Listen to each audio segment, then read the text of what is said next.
Hey, Becky. I wonder how we make, okay, so if you go to participants, Yes. press on participants and this white bar will show up on the right-hand side. Yeah. At the bottom, it says claim host. Okay, I think we're going to have that be Rita when she shows up. Okay. But that's, oh, there you go. Okay, well, now I know. But I wonder if that means somebody can grab it from you. Well, I think that probably only one person can claim the host. I don't know. I bet only one person can claim the host. We'll find out, right? Well, let's read on the phone. Hold on a second. Okay. Hello, Rita. So, yeah, I'm on actually with Becky. So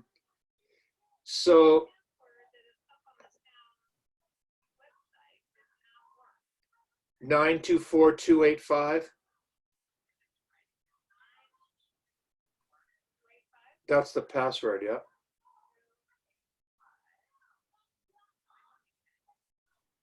There you go. You're in. I see you there. I see Rita Farrell announced as someone. With no Okay, video. hi. She did it. She's coming. I copied and pasted the password, but there was a space, so it rejected it the first time. Oh, I don't think I typed a space in and it just gave me a dash X. I wondered if that was going to work, but it did. Huh. I hope other people can figure that out. Did you put the space in? No, I just cut and paste it, so I don't. That's why it didn't work. Oh. Oh, okay. I hope other. The space, I took out the space in the middle and it worked. Okay. All right. Well, that's why. So, quickly before anybody else comes, I just wanted to run through. I made a bunch of notes for myself about. Here's Jim. I'm sorry. Jim is here. Oh, hi, Jim. Before we get going, to be organized, you need to press participants. Yep. And then look over to the right. It says claim. Hi, Jim. Hi, howdy, everybody. Hey. You want to press claim host. You're the host reader, right? Yeah, I'll host it. So where do I press claim host? It's on that list at the bottom. Very bottom. There's a little white bar that pops up there. Don't see that. I have. Did you press participants? Yep, I'm on participants. You see all the names? I see 4 of us. Okay. In the very bottom right. It says invite, mute me, raise hand. That's it. Just says invite and mute me. I don't see anything else. Let me just move this screen. Maybe it's. Oh, maybe that's because I have to be the host. Yeah, I think you have to identify me. You have to add me. You can claim the host, Eric, and then pass it to Rita. All right, let's try it. So I'm gonna claim host, right? Yeah. Yeah. Enter the host key to claim host role. And then you can share it. Okay then. What is the host key? I have no idea. Maybe the password, I guess. I don't know. Claim the host key. Enter the host key to claim the host role. Does anyone remember what the password was? 285 something?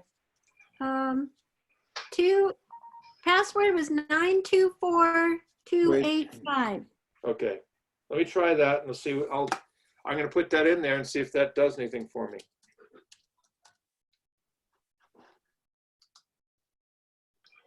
Uh-oh. Or log into claim host. I guess I'll try that. Okay. Let's see what that does for us. Well, I think it only makes a difference with host in terms of really in terms of people asking questions, right? Or like if we have guests. Yeah. So Eric, we can just kind of co-chair. All right, so just don't claim the host. Yeah, I mean, don't switch it. But you have to identify. I'll start the meeting and kind of go through the agenda and all that stuff. And then I'm just gonna say, if we have guests, people who are not on the agenda. So we have Right. broadband, people who are not on the agenda, then you would see that Sally wants to make a comment, and we're going to try to do comments at the after like each item on the agenda. Any public questions or whatever. You mean I will see it as opposed to other people You will would see it? see it, so people should kind of raise their hand or, post in a chat if they have a question. Because they'll all be muted. So we have everybody muted except for people who are participating in the meeting. But can we do that muting thing if I mean, no one's claimed to be the host, right? Or am I just the Yes, host? now you do it. So you go to participants and then you mute. You have the microphones there. So you mute anybody who's not. Oh, I see. I can just. And then you can unmute them if they raise their hand. I don't think he can do it. I can only mute myself on the participants list. But if he's the host, he should be able to mute. Yeah, but he hasn't been able to. So you can't even. I don't think if I don't have that password, it won't allow me to come in as the host. Well, You know what I'm let saying? me try. I'm going to try to claim host while you guys talk. Okay. All right. So like April is a guest. Let's Hey, have her be the host.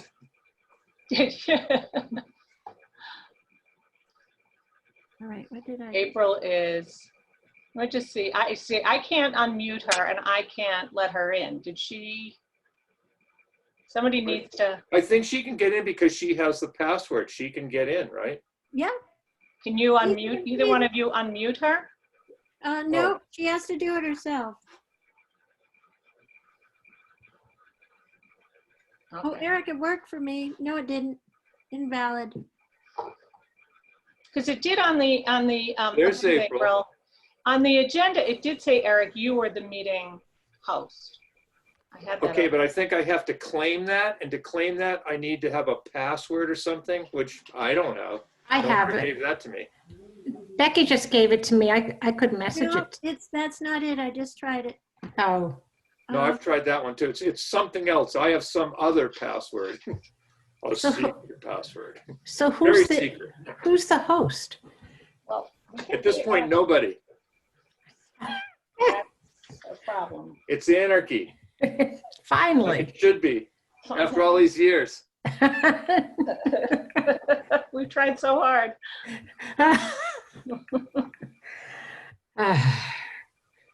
Hey, Jim, Yeah, do you have a way of shutting that shade behind you? no. It looks like you have a halo. Well, Yeah. I'll sit. That's better. There you go. Yeah, That's there you better. go. Looks like you're heavenly, like in celestial being. Well, just comes from living in Shutesbury for 30 or 40 I years, I see, I guess. see. Now you're an angel. Yeah. Rita, are you at home? Yes, I am. Because your audio and video are really out of sync and no one else is. I was I wondering. know. It's been like that all day. Must be the crappy internet. Actually, I have had a little trouble with the internet and some of these calls I've been making. It got spotty at one point. Well, But I restarted the computer. That's what helped. yeah, that always does. Anyway. Mine is a little out of whack. Well, just remember that Zoom US is just overloaded, and have been for a lot, the last month, and so it's Oh, yeah. really the fault of Shutesbury Net. I can assure you. Yeah. We have I the believe you. bandwidth, right? We sure do. Tons of it. Thank God. That was a brilliant move on our part. Amazing. We got one thing right, huh? Well, really.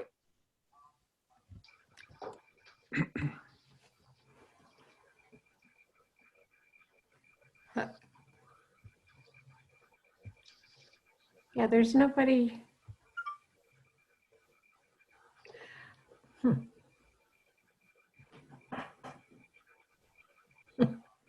So, I mean, does somebody have to be the host? I mean, if there's nobody the host, we just have a meeting and nobody's up there in the control room shutting everybody's mics off and all that business. People just have to be more careful, right? I think so. But it's weird that there isn't a host. Well, Eric, you don't have the ability to turn people on and off. I mean, you should have a whole list at the bottom of your screen. No, not now. I don't, because if I go to the bottom of that, if you click participants, you get that window that comes up. Mm-hmm. And if you go to the bottom right, it says claim host. It won't let me claim the host. Oh. So if I was supposed to be the host, I don't know anything about claiming. Oh, there's Susie. Maybe she knows. This host stuff is sounding a little too Unitarian for me. Yeah, right. Do you know anything about a password for the host, Susie? No, I haven't hosted my own meeting yet. I will do that tomorrow night. You're set up on the account that's supposed to be openable to everybody. That I launched that, and I accessed it using the numbers that that I have on the website. Right. Everyone here got on that way, but then if one of us wants to be the host, Mhm. it's asking for some kind of password or something. And that's what we don't have. That's what I don't have anyway, or I don't think anyone does either. So what would be enabled if you had that password? What's different? The It host allows the has- host to like shut everybody's microphone off and basically be the commander of the meeting, if you will. Susie? Yeah. Are you able to go to your screen where you can see that you set up this meeting? Let me try that. That'll be fun. Okay, go. Maybe I should get my coffee. Yeah, really. Or a It's tough drink, for all of us, actually. get a beer. Go to a tab. Well, we're using the Zoom. town account, right? The Zoom account is a town, as opposed to Gail, who has her own account. Right, that's correct. And I've been hosting, I have an account, so I've been doing the select board, but I guess I could set up another account, but it wouldn't be the one that's posted, so we can't do that. You know, I mean, it seems like this works. It just means that we just have to be careful about not all talking at once, that's all. Yeah, I think the security protocols have been changing in the last 10 days, new things all the time. And this Yeah. looks like another protocol yeah. that we hadn't encountered before. I think you're right. Becky, do you know, I'm at home, so I don't remember. Oh, Eric has it. What's the email address for this? Oh, no, you don't have it. No, the email address for yours is the town clerk email. No. Oh, no. no, I got it. I got it. Meeting post one. Hey, George. Hi, George. Hi, Elaine. Hi, Wayne. Here's Susie. Okay, so it's shutesburyzoom1@gmail.com. No, mine is meeting post one, huh? That's the one I think I have. I think it's meeting post one, but it's saying that's not quite right. Why don't you try Shutesbury Zoom 1? Okay, I can tell you I've never used that, but I will. Shutesbury. Oh, you know what? What about the thing that happened today in the payment? Shutesbury Zoom 1. And what did you think my password was? Wait, shutesburyzoom1@gmail.com. But see, mine's a Outlook. You're right. Sorry, I think it's. that's not it. Let me try this again. That was the one I tried to set up for you. It didn't work. Yeah. I can find it.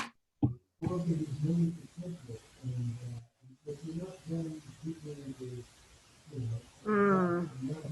I think we're gonna have to forget it. Yeah, I think you're right. That's my vote. It's just, Yeah. we'll just play it by ear. We'll just, We'll, without it. I think Eric will just have to tag team here. I think you're right. And we have to stay in control. Or under control. I'm gonna get my ruler out. Well, we don't have a quorum of the finance committee yet, so 7 o'clock. Oh, yeah. Well, there we go. Who is UARVAGE?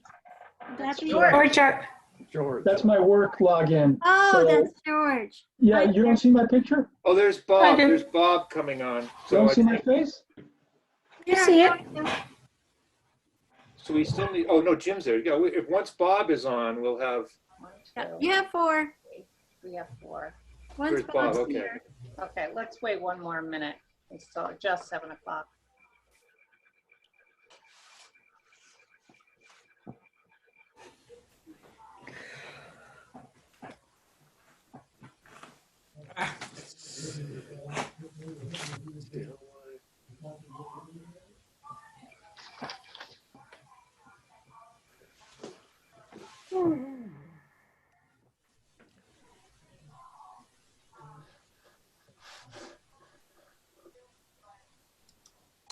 Oh, here's AJ. Okay, good. oh, there's Wheezy. Wheezy. All right, so hey, we're getting there. So it's just Jim Walton. Yep, I didn't hear anything from him. Yeah, he's had quite a time.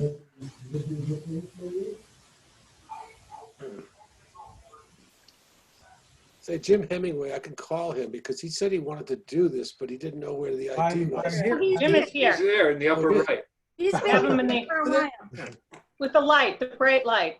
He's the Okay. angelic character. There he is. Okay, I'm gonna go ahead and call the meeting to order, and Eric and I will kind of tag team as co-chairs tonight. So the first order of business is I'm going to read a statement about the using Zoom as a way of conducting our meeting. And I apologize that I think my audio and video are a little bit off. So following the governor's restrictions on public meetings, this meeting is being held virtually using zoom.com for remote participation only. The public may access it following the instructions on this meeting's agenda posted on the town calendar. If, despite our best efforts, we are not able to provide real-time access, the public can request a recording of this meeting by contacting the town clerk. And this meeting is currently being recorded. So I'm going to start by first of all asking people who are not on the finance committee to mute yourselves, and for finance committee members to unmute yourselves. I think we got it. Okay. So the first order of business is just to do a roll call. Rita? Yeah. Is it okay if I leave myself unmuted? Sure. Yeah. Okay. So a roll call of finance committee members.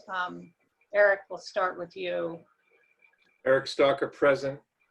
Rita Farrell, present. Jim Hemingway, present. Bob Groves, present. AJ Cashew, present. Sorry, Weezy. Weezy who present? And we have our town administrator here. It's a staff person. Okay, so just again, going through the meeting format, it will be, what we're gonna do is have the finance committee members and Hey, Rita, I think Jim just joined us. Yeah. Jim Walton's here. okay, Jim, can you unmute yourself, please? I am unmuted. Okay, Just say you're present. say I your am name, name I and am- present. I am present. I can see him. I know he is. Okay, great. Thanks.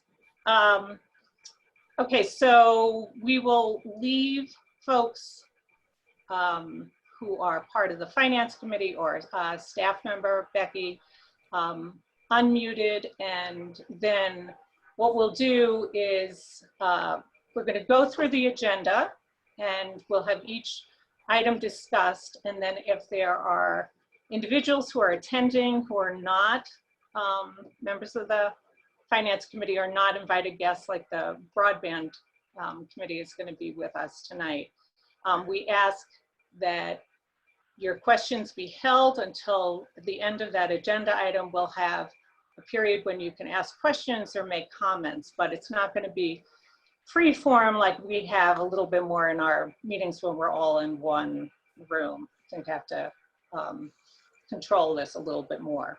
So the next item on the agenda is to approve the minutes from March 24th, 2020. Has everybody had an opportunity, all finance committee members had an opportunity to review those? Yes. Yeah. Are there any changes, edits? Yeah, what does 1B, you could use article for second money? It's sort of a, I'm not sure what that means. This is actually, I What think was the date? I'm this is sorry. actually March 10th. March 10th. wasn't it? March 10th. Thank you. That's what I thought. Okay. I think I may have done it wrong in the, I did, in the Oh, is it minutes. March 10th? Oh, sorry. March 10th, the It's 24th like, was canceled. I don't know about that meeting date. I don't have those minutes. Okay. I'm sorry. One could use an article at town meeting.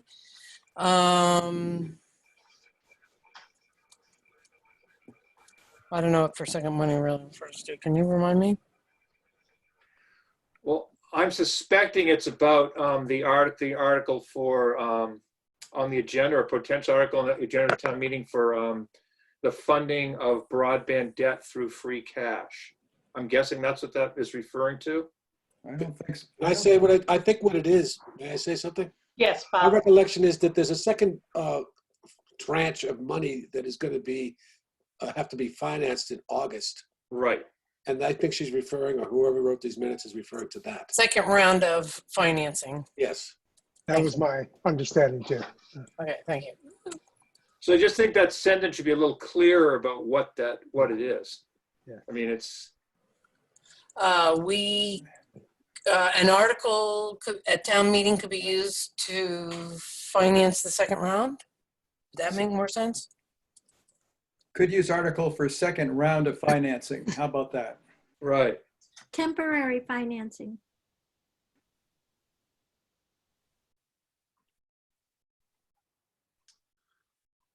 And the first one recommends 10-year serial note should say for the first round, basically. Mhm.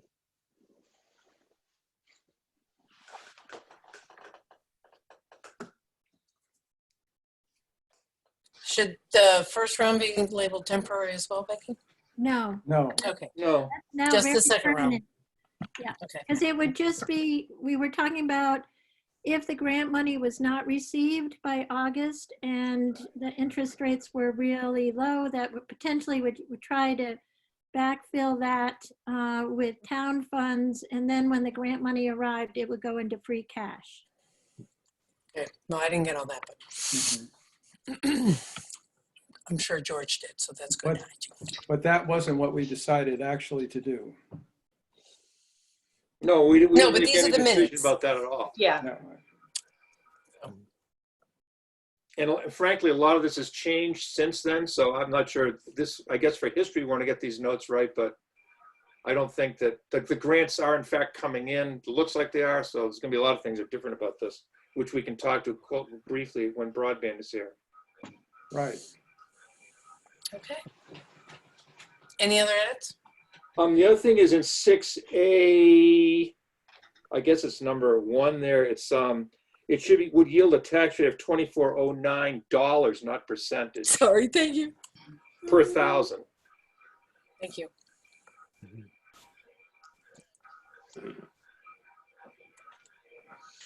Got it. Any other changes? Any other edits to the minutes? Okay, do I hear a motion to approve the minutes of March 10th? So moved. Second? Second, We're gonna take a roll call vote for all votes. So Stocker, Aye. Farrell, aye. Jim, I. Yep. AJ, I. Okay. Weezy Aye. and Jim. Jim Walton. Walton, aye. Great. Okay. Groves, Bob. Bob Gross. Sorry, Bob. all right. You're all mixed up. I'd rather have all the finance committee members in one row. Right. Just Talk to Zoom about that, will you? yeah, I will. Okay, the next item on our agenda is just to review the open meeting law requirements. So we had an issue come up this past week, and Becky sent out some background material, really good Q&A piece on the open meeting law. And Bob, I just want to give you an opportunity to just relay kind of what transpired and what you heard back from the Attorney General's office. Yeah, okay. So I wrote the letter, as you all on the committee, the finance committee know, and I got feedback from Eric right away saying that that was an illegal contravention of the open meeting regulations in the state. So after I got that, I went and started to do some homework for myself on this issue.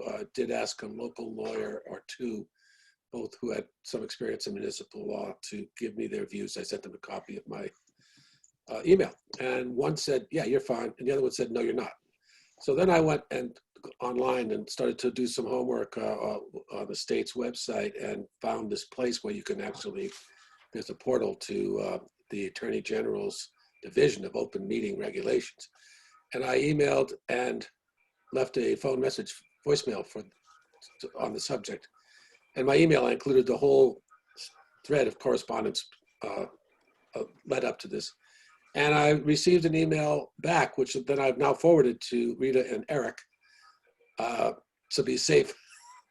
And the attorney down there at the Attorney General's office, her opinion was that it was outside the regulations. And the reason it was outside the regulations was because it wasn't simply, number one, it was addressed to the whole committee. So in fact, according to these regulations, that constitutes a quorum, and therefore it was subject to the open meeting regs as such. Since this email couldn't possibly been transparent, then that's what the spirit of this regulation is. It would violate that. So she suggested that we put the email into the public record, into the minutes of this meeting, and then it would be publicly available to any citizen who wanted to look at that email, and therefore it would remediate that situation. I got a phone call today from another attorney from my voicemail, and she said basically the same thing. So and I've learned a lot about the open meeting law now, and I understand it better than I did. And so I'm not going to be violating it this way again, because now I do understand what it really means. It's not a matter of it's a matter of public access and transparency. That's what it comes down to. So that's what I know. So it seems to me we should have a motion for to admit that letter to the record, right? I mean, is that the way to do this? Sure, that makes sense. Are you making a motion? I will make a motion. Okay. I move that we enter Bob's email into into our minutes as just for record keeping purposes or whatever, however you want to say it. That's not a very good motion, is it? It works. Do I have a second? I'll second. I'm going to repeat it back, make sure I got it, if I may. Motion to enter Bob's email into our minutes for record keeping. Any discussion? Okay, we'll take a roll call vote. Stocker? Stalker, aye. Farrell, aye. Jim, I, and Rita, just ask people to raise hands because we can all see that. It goes faster. No, but if it's on the audio, then people. Oh, I see. Okay, if you're, all right. And Could you do your last name too, Jim? We have 2 Jims. Okay. Rita, Yeah? Jim, I just want to mention, the roll call votes are required when you're having a virtual meeting. Mhm. Okay, all right. When you're But also not just your first name, since we have 2 Jims. Hemingway? Anyway, Jim Hemingway. Oh, boy. Yeah. Bob Groves. Bob Groves, aye. AJ. AJ Cashew, aye. Jim. Jim Walton, aye. And Weezy. Raising who line? Okay, good, thanks. Okay, we have the broadband committee coming tonight, but I don't see anybody here. Yeah, I told them Well, to they- come in around 7:20, so maybe they're not here yet, I guess. Okay. Do we want to go through the income and expense reports then, or just, Sure. Why not? Becky, you prepared for that now? Yeah. Okay. So everybody should have a copy of the income and expense report as of March 31st, 30th. 30th, yeah. Or April 30th. I'm sorry, yes, April 30th, or April, March, it's hard to know these days. Okay. All right, does anyone have any questions to start with? The thing that jumped out at me the most is the health insurance is very, very tight and might come in a little under this year because we have had additions to the health insurance. Highway and police wages are significantly underspent at this point. The good news is on snow removal. Snow removal wages appear to have over $7,000 left. There wasn't any activity for the last two snows. They were very light. So that should get us through the season. There was snow out my window today, but not highway department.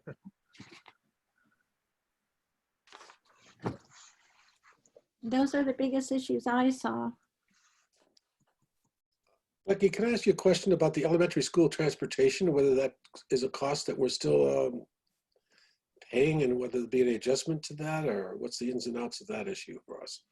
I had a conversation or email exchange with Doug Slaughter, the finance director at the region, because our elementary transportation is handled through a contract with the Amherst region. And he was looking into it. At this point, they were back and forth on some issues regarding the contract. So I don't have an answer to you. He told me he will be getting back to me. I have also been reading all these documents that are coming forward from DESE that urge, give schools guidance on how to maintain their activities. And when it referred to contracts, they said that contracts are being handled as best as people can, but they're trying to make sure that the contracts don't get interrupted so that they don't have service in this coming year when they need them. I don't know what that means. It means that contracts are all different and people are handling them differently. The DESE does encourage all schools to keep hourly employees on staff through this period, which has been what has also happened at Town Hall through vote of the Select Board. I think they're trying to maintain and be ready for changes. That's all I have. Excuse me, just Sorry. Oh, go ahead, sorry. I had audio issues on your last sentence. Could you just repeat that? I just said the contracts vary from district to district. So we don't have an overall guidance on how to handle them, except for to do the best to make sure that contracts will be in place for next year when we reopen. So Bob, you had a comment? Yeah, I just want to make a general comment. Well, first of all, I want to say that I read in the Globe this morning online that that Governor Baker is going to cancel school for the rest of the year.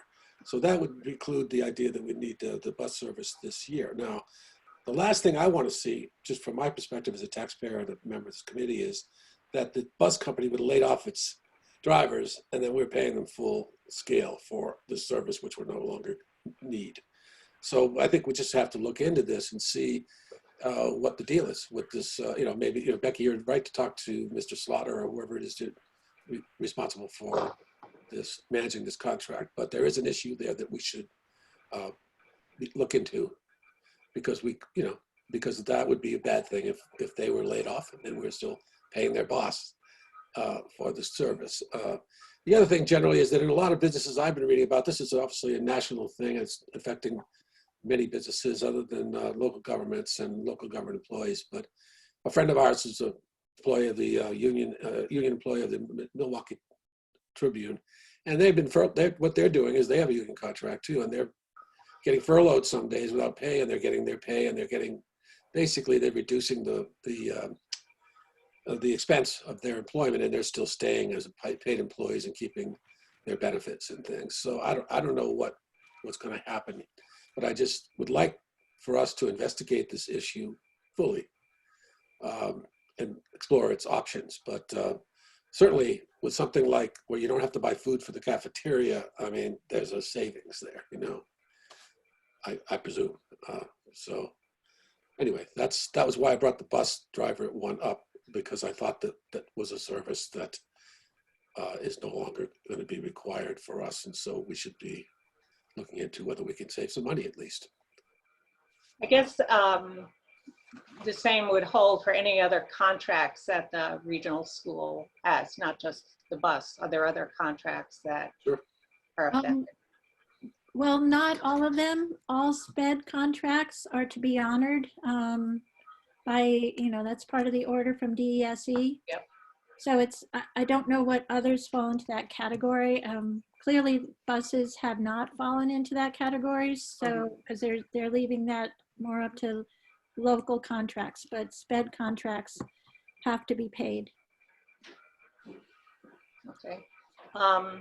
Other comments about the current year income and expenses?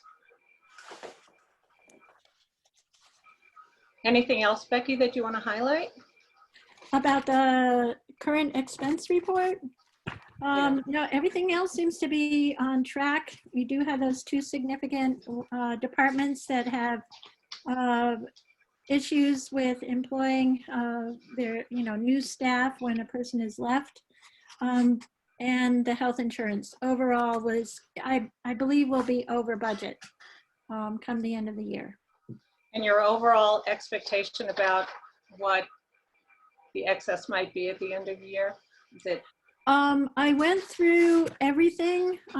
Potentially, we might have about $103,000 is what I see as a potential. I'm sorry? That would go back into free cash. Yeah. Yeah. And that's fairly typical, right?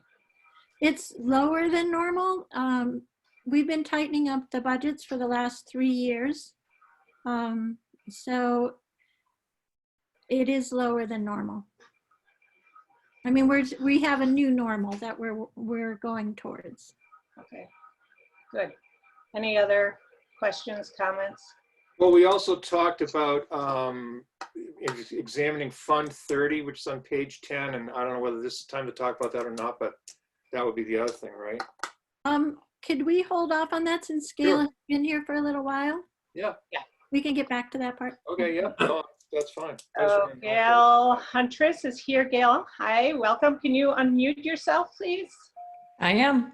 Great, thank you. So the next item on our agenda is to talk about the operating budget for broadband.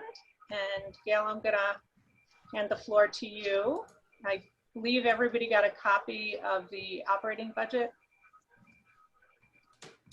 Yes. Okay, all the finance committee members have that? Yep, yep. Okay, good. So Gail, do you want to step through the, Sure. Let's see. Steve Schmidt was going to be here to do this, but I'll punt and do it. okay, Just one moment. we don't see him.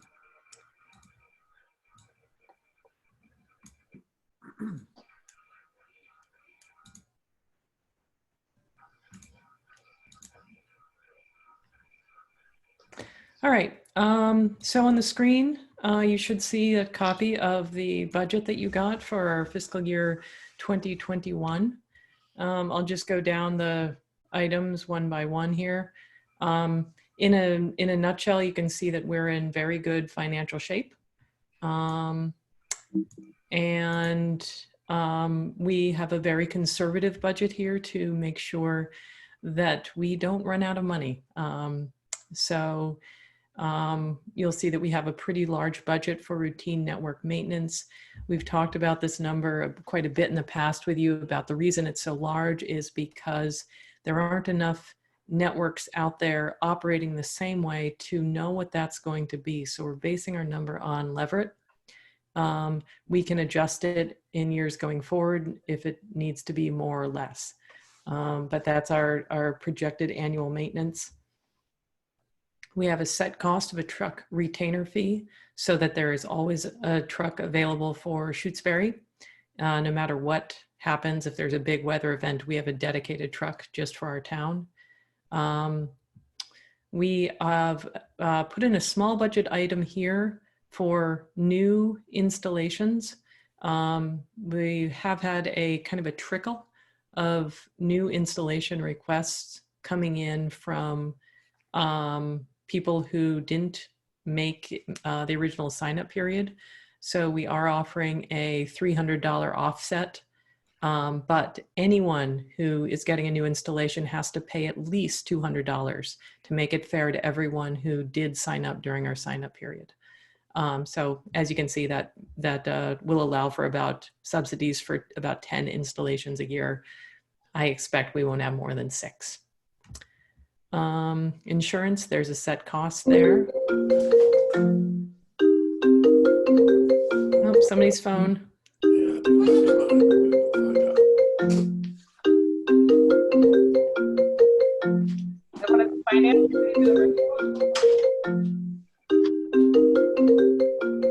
Brady, you could move.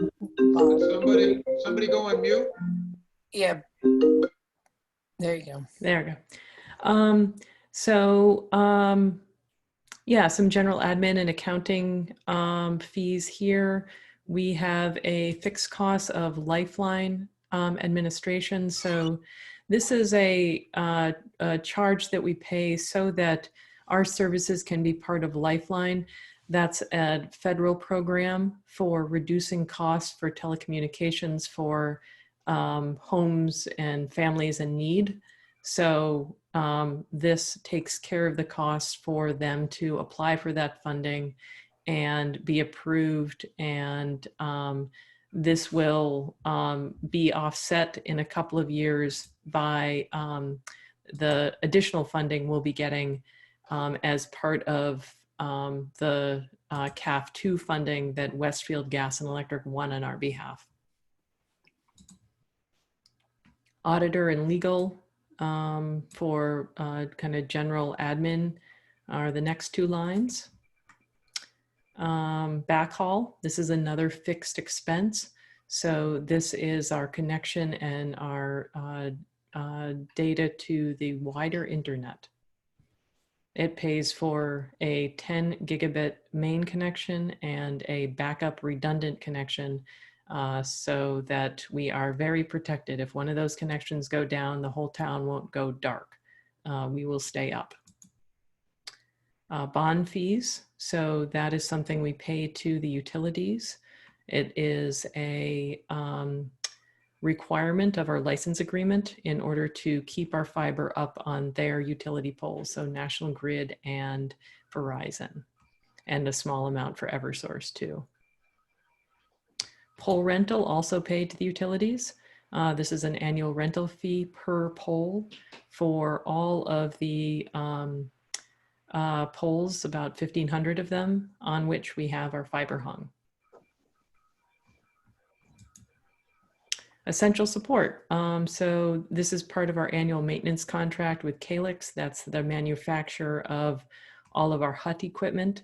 So this provides direct and immediate support for all of our critical electronics. Al, Mm-hmm. Steve is trying to get in. Okay. Just so you. Oh, good. Is he calling you or texting you back, Becky? Yeah, he's texting. He had trouble with the password. There's a space. If you copy and paste it, you have to get rid of the space in the middle. Okay, well that would explain why most of our committee members are missing. Oh, God. Yeah. That's why I was late. Figured it out. All right. I just sent a quick email to the rest of the team letting them know about that space issue. Okay, and you have the number right there? Mm-hmm. Okay.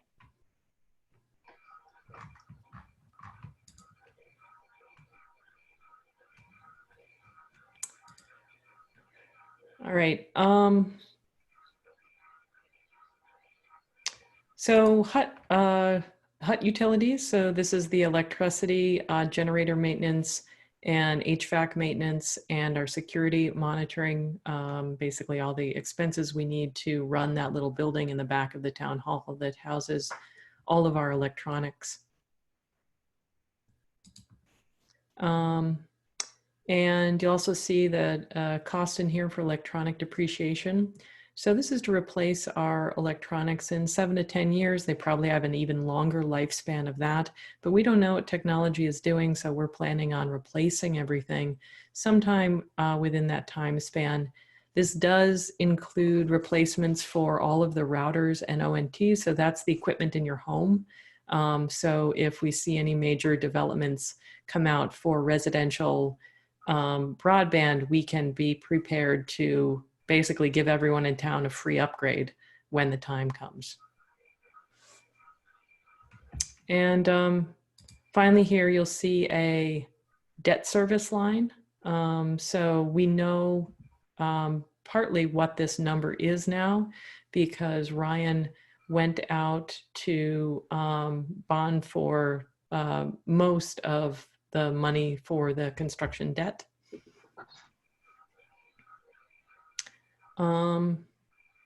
So you'll see, in addition to everything, we have an emergency cushion in there, and we have our MLP income, and it just kind of lays out where that money is coming from. We have a great kind of consistent, steady, active subscriber rate of the 765 homes that got installed. We weren't really sure how that was going to play out, if a lot of people were going to get an installation and then say, no, I don't actually want service. I just wanted the installation. But for the most part, people are keeping their service, not a whole lot of seasonals. So it's only about 20, 25 homes that are either in turnover with rentals between customers, seasonal rentals, or people who got the installation and then decided they just didn't want it.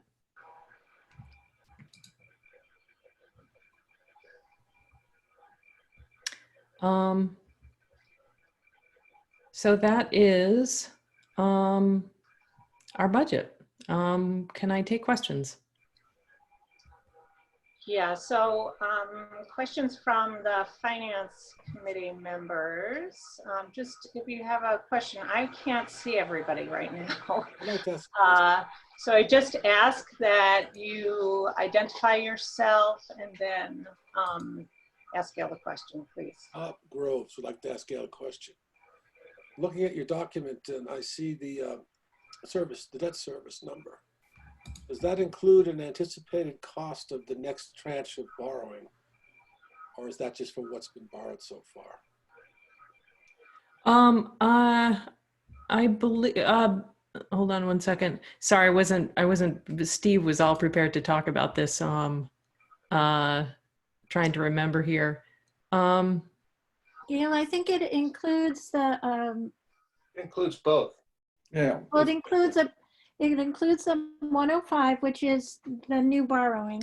of Right, yep. 100. And then it includes the interest and a pay down on principal for the remainder, with the one that's at 793,000. Right. Okay, thanks. Yes, thank you.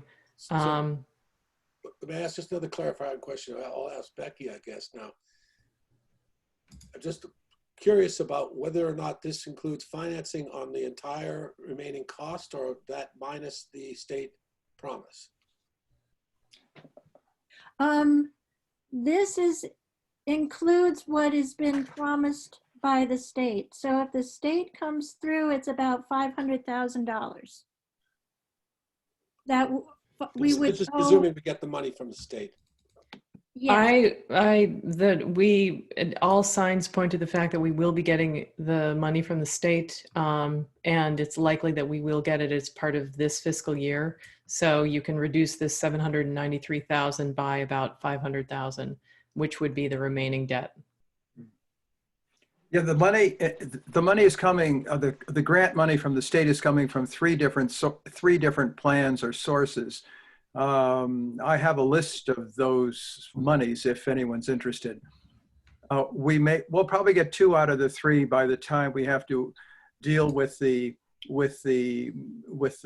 ban that comes due in August. So I think, and Gail and I and others have discussed this, that I think the hope is that what we plan on doing is continuing the ban for another year, especially since they're practically giving away money in Washington these days. The interest rates on short-term borrowing are very, very low, and that would give us a chance to incorporate or to reduce our debt with all of the grant money that we should be getting at least by the end of this year.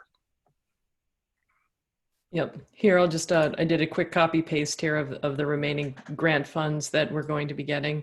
So we have this 164,216 in progress. So that's the last mile contingency fund for the make ready overages. And then we have about a $25,000 holdback retainage. It's going to take a while for that to come. We shouldn't count on that as part of this fiscal year at all. The process to apply for that remaining money isn't even figured out yet. No other town's gotten it. They don't even have a process for it. But they do have a process for this, the $312,000 in drop assistance. So hold on, this is an old note.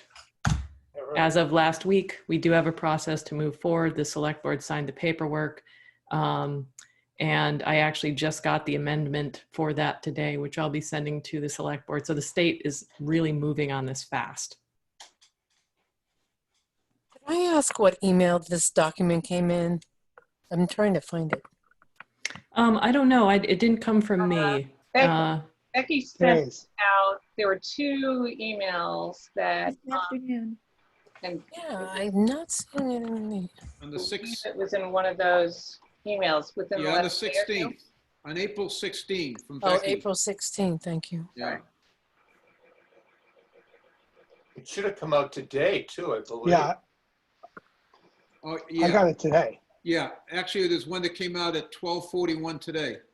And that's A spreadsheet or a PDF? It's a PDF. PDF. Oh, okay. That's my problem. Okay. Did Steve get in? I don't see him now. Okay. I had a question, Gail, just if you could clarify for me that the revenue income line, that's an annual budget, right? So that's the annual income that we anticipate receiving based on the number of subscribers we have. That is correct. Right. Okay. So you'll And s- notice these two lines match. Our income matches expenses.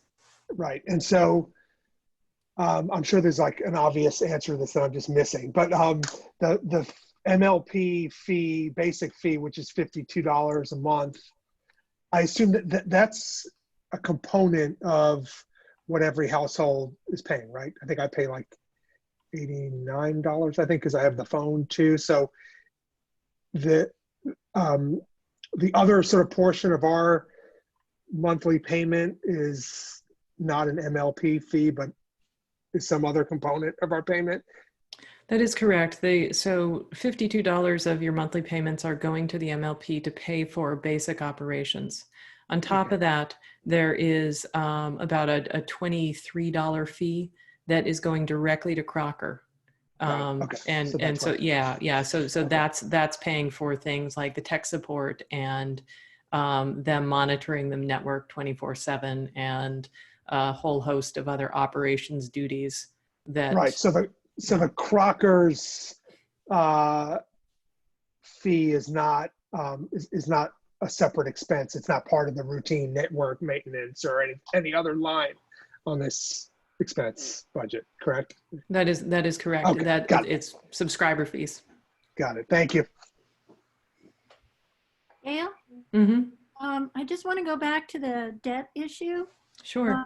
I know at the last MLP meeting, there wasn't an understanding that the grant money could come in on time. So that was new information since that last meeting. So I just want to put it out there that if the money does come in before the treasurer would need to go out and potentially complete the debt. I think the treasurer has the #1 call on this issue about going out to borrow. So I just want to put it out there and make sure everybody's of the same understanding that he would not do it without talking to everybody, but at the end of the day, it is by job description his responsibility. Yes, I think that we are clear on that. We want to have input and know what's happening, but that's not our purview. It's the treasurer's. Yeah, my sense is that we would have another meeting like we had the last time, for the first round of debt funding, where, he would just sort of lay out the options of the information he's got from his sources, his bond counsel and so forth, and that we just have a meeting and sit around and talk about what's possible, what should be done and so forth. And that's how we did the last time, worked fine, I think. Yeah, I'm sure that's the way he would want to handle it too. Now, Becky, so this was a bid that he got for the 1.25% and then the 2%. Yeah, he went out to bid. So it would if he were to do it again for the August 21, he'd probably need to do it by about the 10th of July to go out to bid. So he'd have the discussion before that time. And is this locked for a certain period? 10 years. That's right. Yes. Okay. For 10 years. And there's no call option on this 10-year note that we have signed with Greenfield Cooperative Bank. Is that correct? Correct. Okay. And Becky, I think you really got to make it clear to Ryan that we really need to look at renewing the ban for another year so that we can apply all of the state grant money to this. If not, if we can apply part of it perhaps in August, but the other part of it we can apply later on. And if we have a great deal of cash, we can, if Joe Markarian at FERCOG said and has told many people before he retired that he felt that broadband financing was really well served by doing, short-term notes like 1 year borrowing, so that we could continually adjust the amount of money that we could pay back. And I hope that Ryan follows that notion.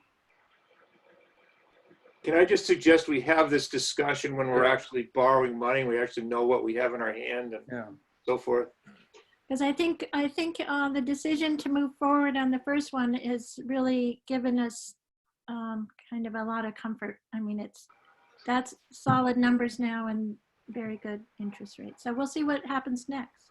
Yeah. They haven't gone up. I can say that about the interest rates. They've only gone down. So. Any other comments, questions for Gail from Finance Committee members? Yeah, I just want to say the bottom line here is financially we are in great shape.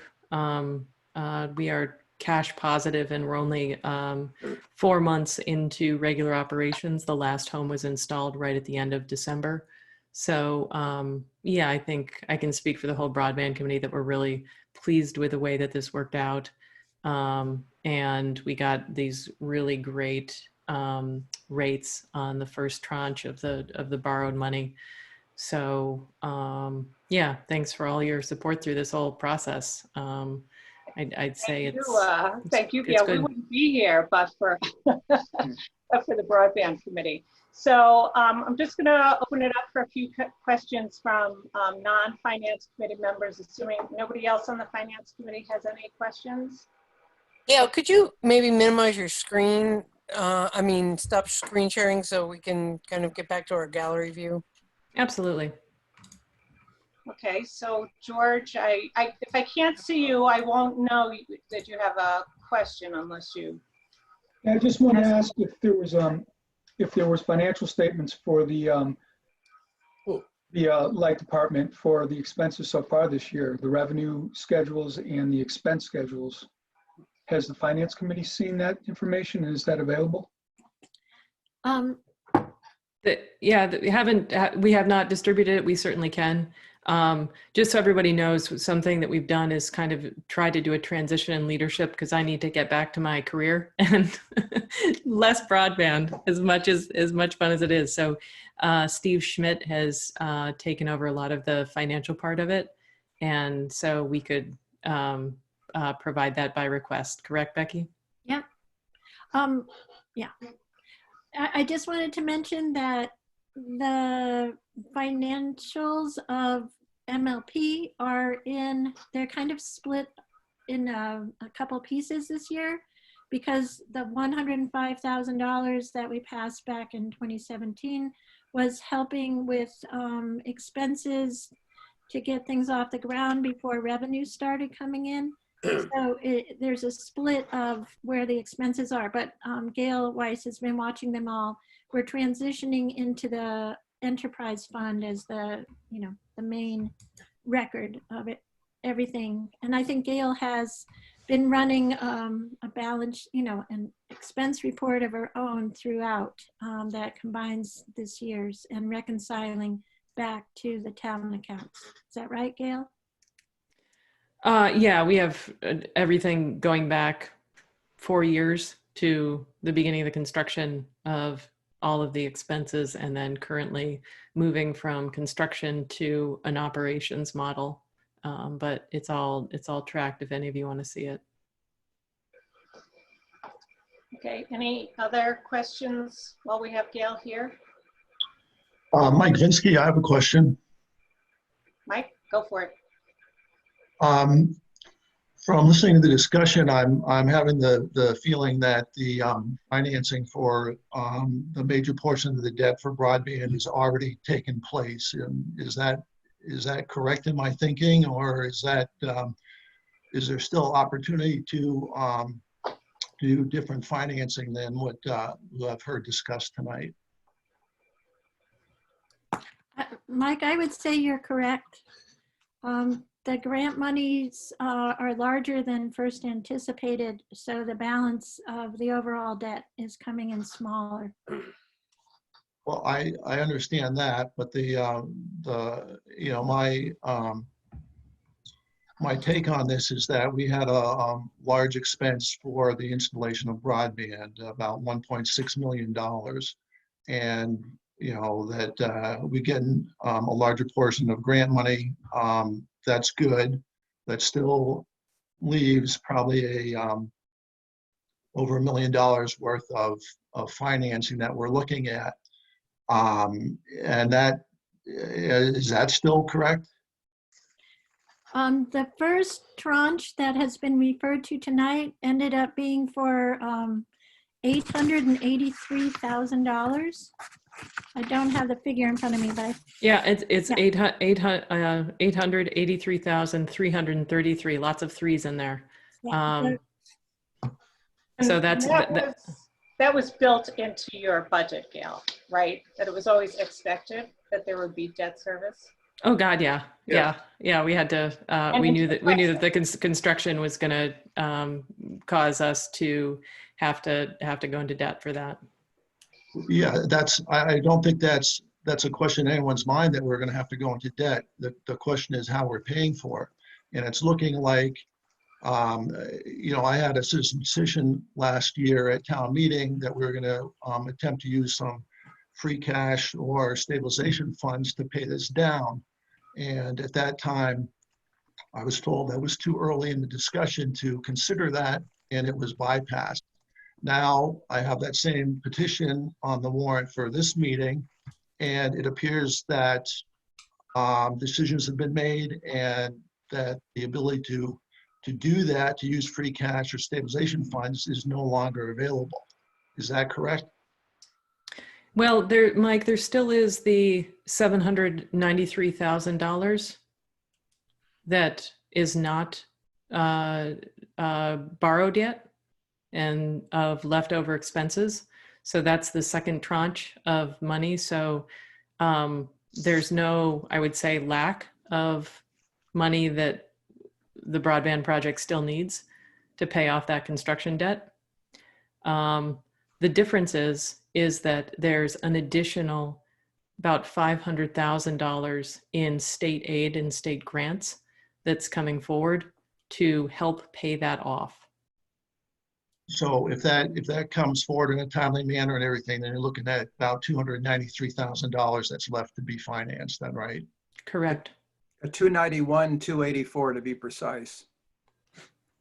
Okay, all right. So basically what I was told last year, that it was too early to talk about using free cash and stuff, that has not, that was not correct then, because we've gone out and financed, and there's no longer an opportunity to pay off a large portion of our debt.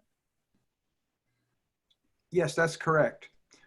Because the 900,000 or whatever, a little bit less it was than that, that $900,000, which consisted of three $300,000 bands, the Greenfield Cooperative Bank has loaned us that money for 10 years. And, we will be paying that off over the next 10 years. And there's no getting around that. And because there's no call provision on that loan, we will be obligated every year to come up with roughly $100,000 to service that loan. Right, and if we had made, I think Bob has a question or comment. I just wanted to make a comment based on my understanding of the meeting that we had prior to this ban going out and this loan being procured by the town.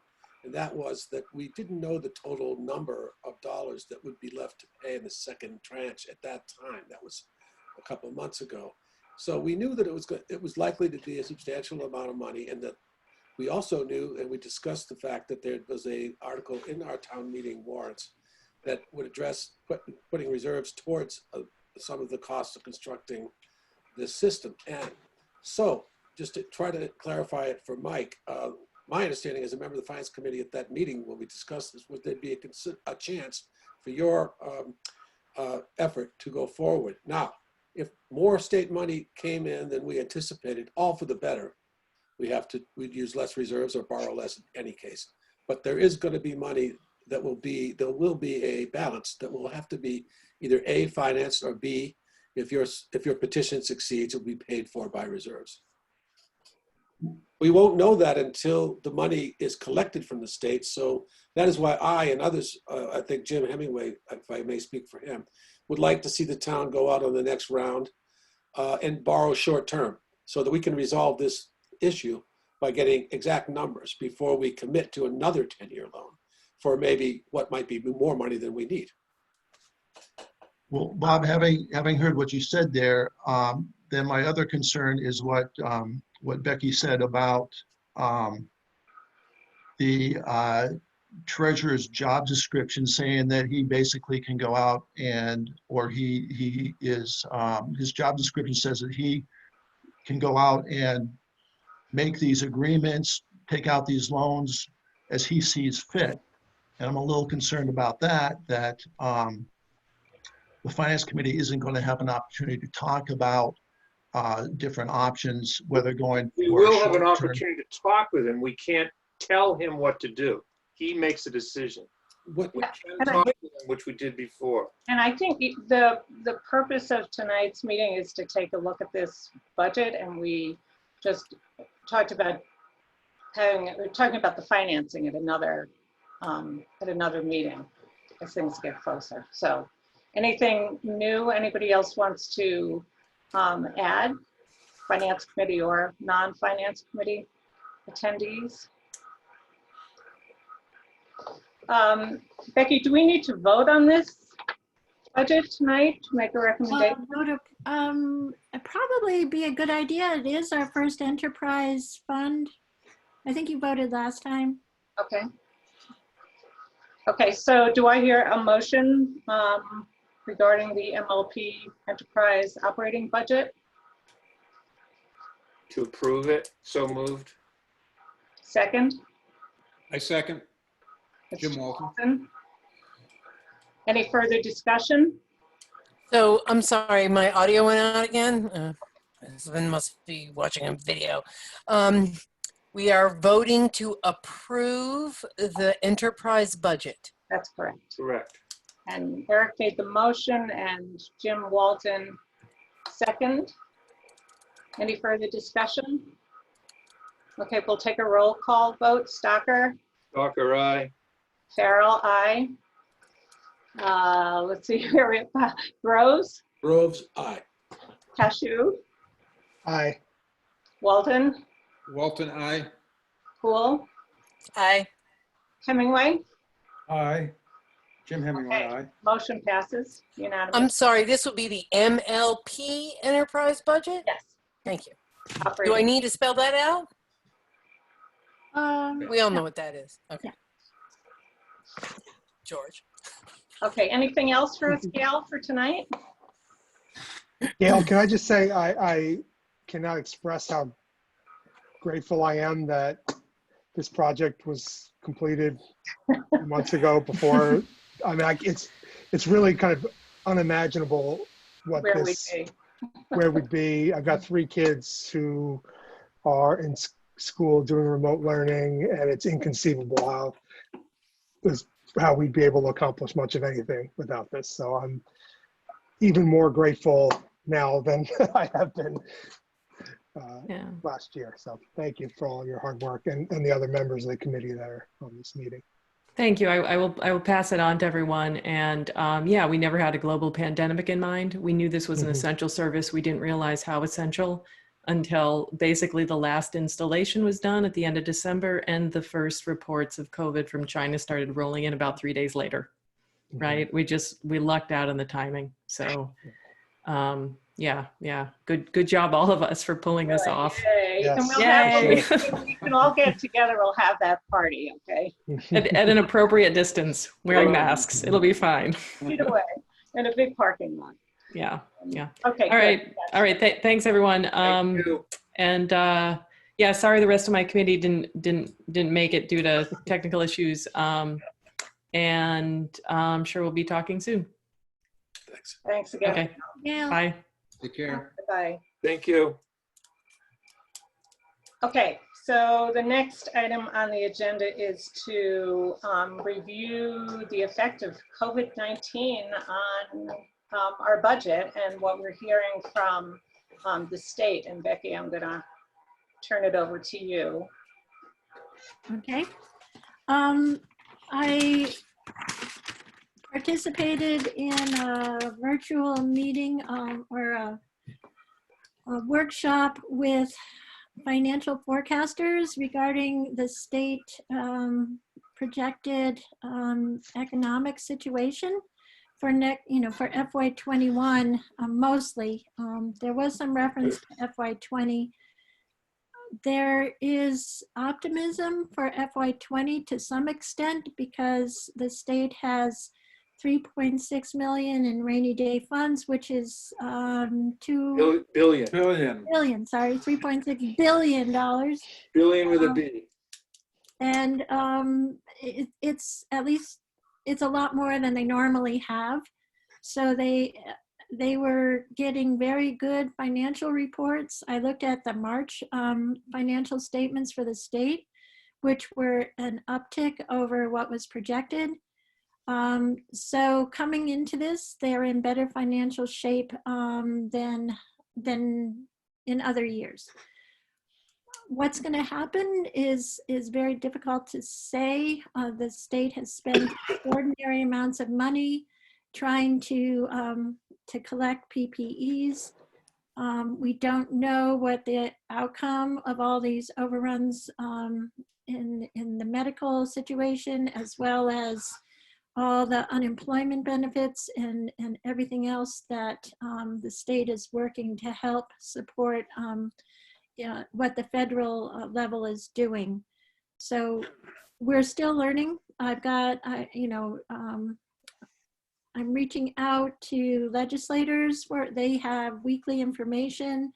The governor has town administrators on a list where he gives weekly updates. And I'm trying to collect as much information as I can. Employment figures, I haven't been able to get current ones for March. The latest would be in March, but I haven't gotten them by community. I'm asking for them and reaching out. I can't, no way to get through to the DUA, the unemployment agency. So it's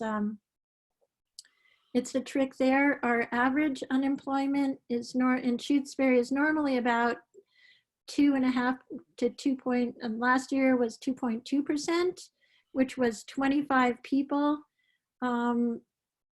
I think it'll be a telling story if we can get some real figures on how many of our residents are now collecting unemployment, and the anecdotal part about people that haven't been able to collect yet.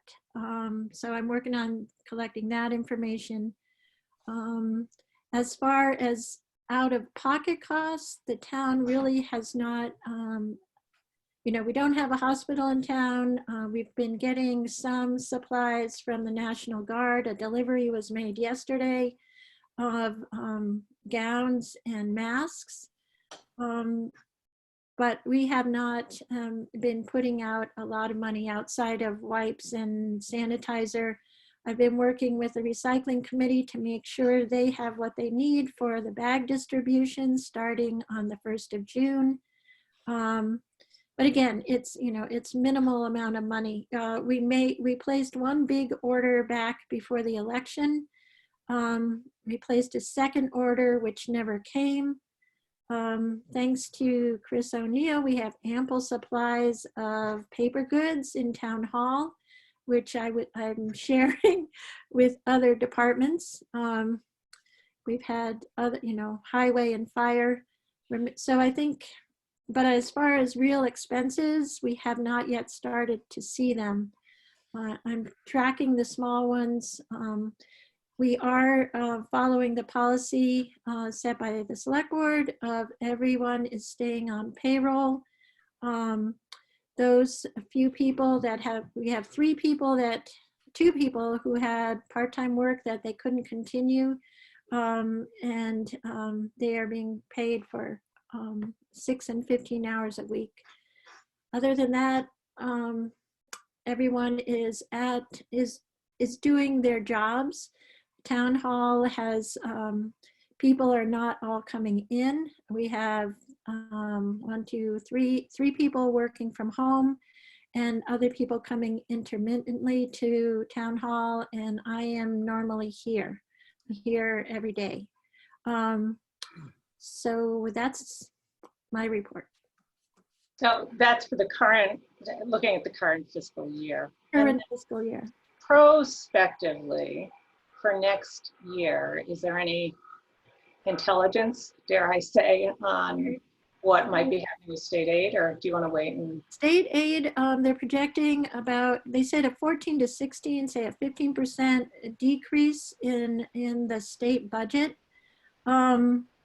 They could be wildly off. What I've done is I've taken that minus 15% just to come up with a rough number to see what we might have to backfill our current budget with. To keep it whole, it's about $141,000. And that would, for discussion of, by the finance committee, that's the only projection that we can make at this time from the state is, if we potentially lose 15%, that's what it would be of our state aid figure. But it depends where they cut. I know the state legislators are really working to try to hold Chapter 70 harmless, if possible. But again, they don't know how big the deficit might be. Okay, so Bob, you have a question. Well, I want to take an opportunity to try to say what I tried to say in the letter that I wrote to the Finance Committee, which is now a matter of public record, that I think that it'd be prudent for this town and for the committee to make advisory statements to support a very cautious, very bare bones financing for next year's budget and to try to save the taxpayer money this year. I think it's pretty clear that there's going to be a lot of people, and I don't have anything but anecdotal evidence for Shutesbury, but there are many people in this town that are still getting paid because they work for Quabbin or for the town of Shutesbury or UMass for that matter. But there's many other people that are self-employed or that work in industries where they cannot work, where they've been laid off, where they're not getting paid, where they're not. And some of these people, self-employed people particularly, I know, are not eligible, even though they were told they are not eligible at this point for unemployment benefits. So we're talking about serious financial difficulties for people. And if the state is going to have a shortfall of whatever, 15% in their budget, that's reflective of the fact that their revenues are going to be down, and a rainy day fund, I don't know, my take on state fund, budget is that $3.5 billion is not a tremendous amount of money in this atmosphere, this climate that we're in. I'm not saying it's going to be a worst case scenario with this virus, but I think we should be prepared for that possibility. And I think we should take precautionary measures as if that was a very real possibility, and it is, that there'll be financial distress, very great financial distress, and some of our people may not be able to pay taxes.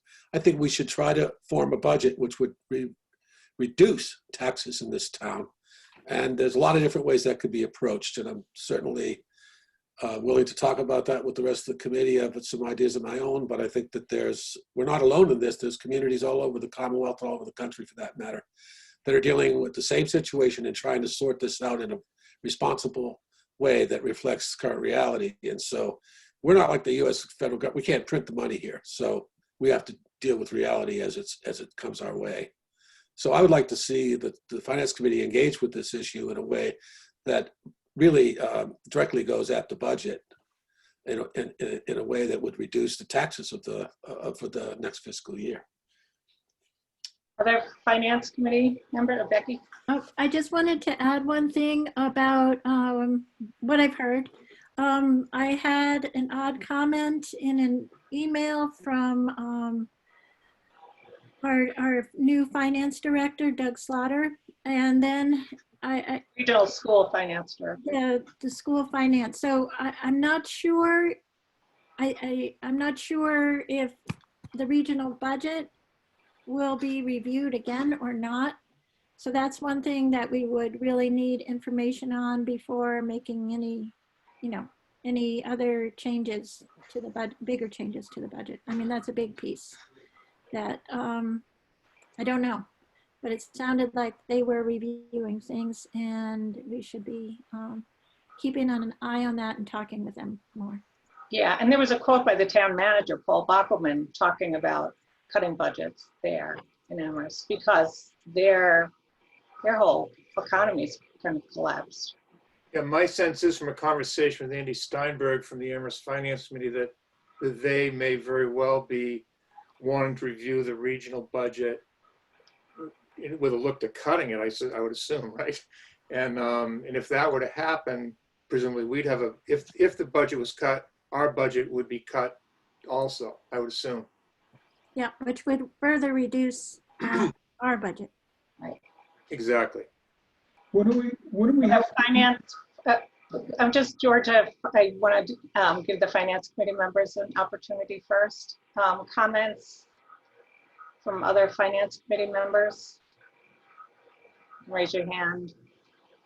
Well, it seems to me there are a couple things in place already. I believe we've already got a thing going on where the select board maybe could comment on this, but where people can pay their taxes later. I think that's something. It's not nothing. There has been some discussion about potentially using free cash to some extent to mitigate any kind of state aid, to backfill a state aid and subsequently reduce the taxes to people if that were to happen. Those two things have been talked about, that's what I would say. Yeah, the only thing I would add, there was a bill that was signed by the governor yesterday imposing a moratorium on evictions and foreclosures. And that's, if anybody's interested, I have a really good summary. It actually affects commercial rentals too for small businesses. So it doesn't pay your bills, everything you have to pay on the back end, but it does give tenants and homeowners a kind of hold harmless period. So just email me if you want a copy of it. I've got a summary. A follow-up on what Rita was talking about. I know some communities are going to have proposals to their CPCs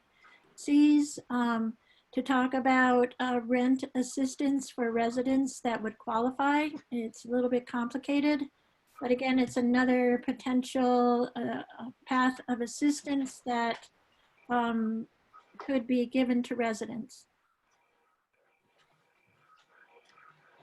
Jim Hemingway, yep. Well, this is a suggestion. Why don't we use the money that is not sort of left over, so to speak, from all of the line items in the budget? There always is every year. I think that that Becky said that approximately $103,000 could be available. Why not put that or apply that against the budget, which definitely would bring down the tax rate? I think it's just important to show people in the town of Shutesbury that we're doing something to reduce their costs, especially their real estate taxes, and that might be one way of coming up with some money to do with that, rather than put the money in, let's say, into free cash. Well, it would go into free cash, but we could then Take it out of free cash. I agree. That's a good plan. I think that would be a plan that general plan is one I would get behind personally. Mm-hmm.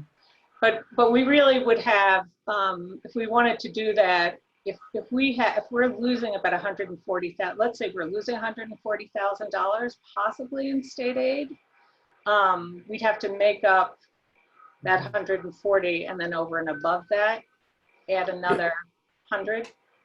Yeah.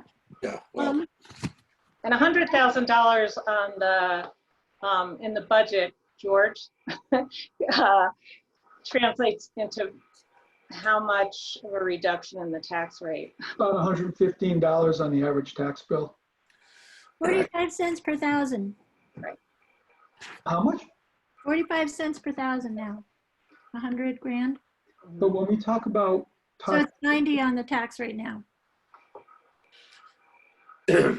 If I may say, I think that at least theoretically, and I looked at the budget and I did what I said I would do in my letter. I went over the expense report and I went over the budget, and I came up. I think there are ways you could do a lot of damage to this budget, and I mean reduce the budget $500,000, not $100,000. Because there's money in this budget. For example, we paid off the fire truck and the dump truck last year. It's $112,800 or so. That money could go directly towards next year's budget. It doesn't have to go directly into capital reserves. There are Could go to reserve school item in the too. budget of $80,000. That could also go towards next year's budget. There's this SREC money. There's all these sort of dormant accounts that Jim mentioned. And there's a 3%. There could be an across-the-board pay freeze for next year, which would save a considerable amount of money out of this budget. So if we're serious about cutting the budget and reducing taxes, in a significant way, we could do that. It's a choice we have to make. And whether or not the town will support a budget doesn't do that is a good question, as far as I'm concerned, because there might be a lot of people in this town that are hurting by the time we get around to having town meeting, which, by the way, we should try to talk about that, because I don't know how we're going to have town meeting this year or vote on this budget, Well, But anyway, I do think that if we're serious about this budget, we got to go over this budget, and you can see there are places where we're spending money by choice, not by necessity. And if we reduce or eliminate those items, we can really cut the budget and really have an impact on people's tax bills. Other finance committee? Briefing. Briefing. I believe the amount of the increase in salaries is around $33,000. No, it's about 18,400. Okay, so you said it was a significant portion. I just wanted to make sure we all understood what the amount we're speaking of, $18,000 for increases. Well, again, I'm looking at all of the town employees here, not just the town hall employees, but all the contract employees as well. There's that. You mean the contracted ones? Yes, I am. Yeah, we're contracted, right? Right. Okay, And so as I said earlier, Weezy, there are many people that are contracted, and they're dealing with this emergency by making concessions to their employers so that they can spread the pain around and not be held to the letter of their contracts during this emergency. Becky? the police have a contract. None of the other town employees, not just town hall, police, fire, police have their own contract at 3%. The school has the largest amount of Yep. raises. So that's a contract, is it not? It is a contract, yeah. Okay. So I'm just talking about, I'm just saying, I'm just raising this as a possibility. I'm not, I think that we should look at all options here, and we should expect us all to work together as a community to address this emergency, okay?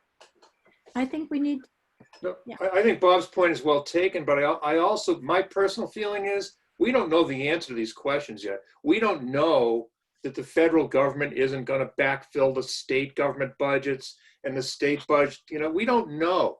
We just don't know what's going to happen.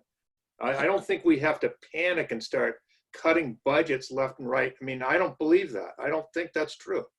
I'm sorry, but just to be clear, I'm not advocating it, Eric. I'm saying that this is a very real possibility and that we should take the precautionary principle and plan at least for this eventuality. We don't know. You're absolutely right. Right. But moving forward, it's certainly something we should be looking into. Okay, I agree with that. Other finance committee member comments? Could you repeat yourself? I just said, are there any other comments, questions? So we've kind of merged into the FY21 budget here. Becky, have there been any major changes since the last time we saw the budget? Maybe we should go through that and then talk about line items if that's desired. And you sent out, there were actually, you sent out kind of an overview by category, correct? Yep. This is the spreadsheet, in spreadsheet form. Okay, Yes. There's the budget summary, which is 1 page. And then there's the projected revenues. And then the third document is the line item budget. Does everybody have those? They were. Yep.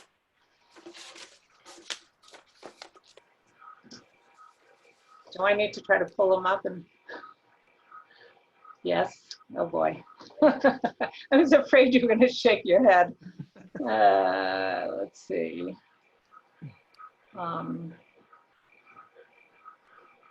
That's why you're in charge, Rita. Yeah, right. Okay, hold on one second. I thought I had them all at my fingertips here, but I'm gonna have to. Are you trying to show Yeah, them on your screen? yeah, but first I have to open it. Okay.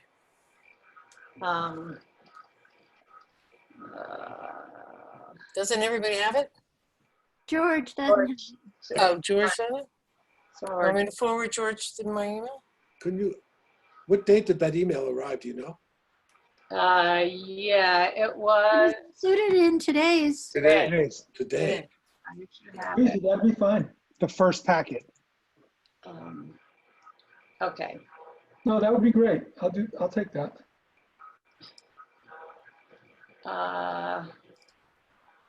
Okay. So I share my screen, is that right? Yeah. Okay. Give it a shot.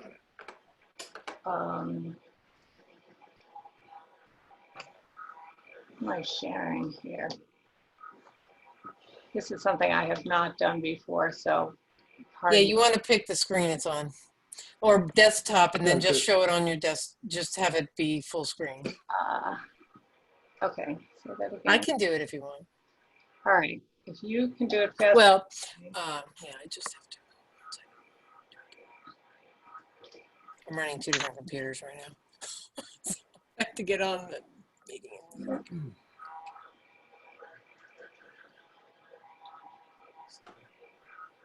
Whoa. I don't know what just happened. Don't see it yet. You guys all still there? Because I don't see you. Oh, really? Wait, Yeah, here great. comes your thing. Oh, Go you to the should menu see at the top of your screen, Rita. I'm sorry? Go to the menu bar on your right and see if there's a little video camera up there. Well, You're not- So if you want to click stop share, I'll share mine, okay? Okay, I'll click stop share. Let me just close this. And I'm having some intermittent connection problems too. I don't know what's going on with my, Trust me. We are all being tested by this. I'm in the opposite corner of my house from the router. stop share. Hold on one second, let me do that. And I have an extender going. Okay, so as soon as you stop sharing, I can. No, I apologize. This is kind of jumping all over the place. There we go.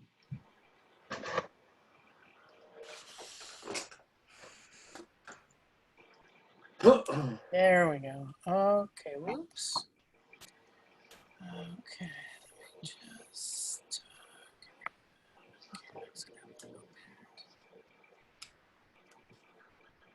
There we go. Okay, so can you find the budget summary? Yep, It's a one second. one-pager. Okay, hang on. I'm gonna have to show my email here. Oops, that's my work email. Sorry. Okay, the budget summary. Oh yeah, this one. Okay, yep.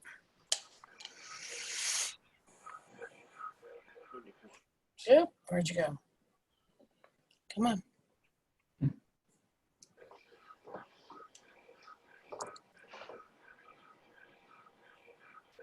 Oh, that's not where it went. Okay, summary. Sorry. Come on, open. Where are you?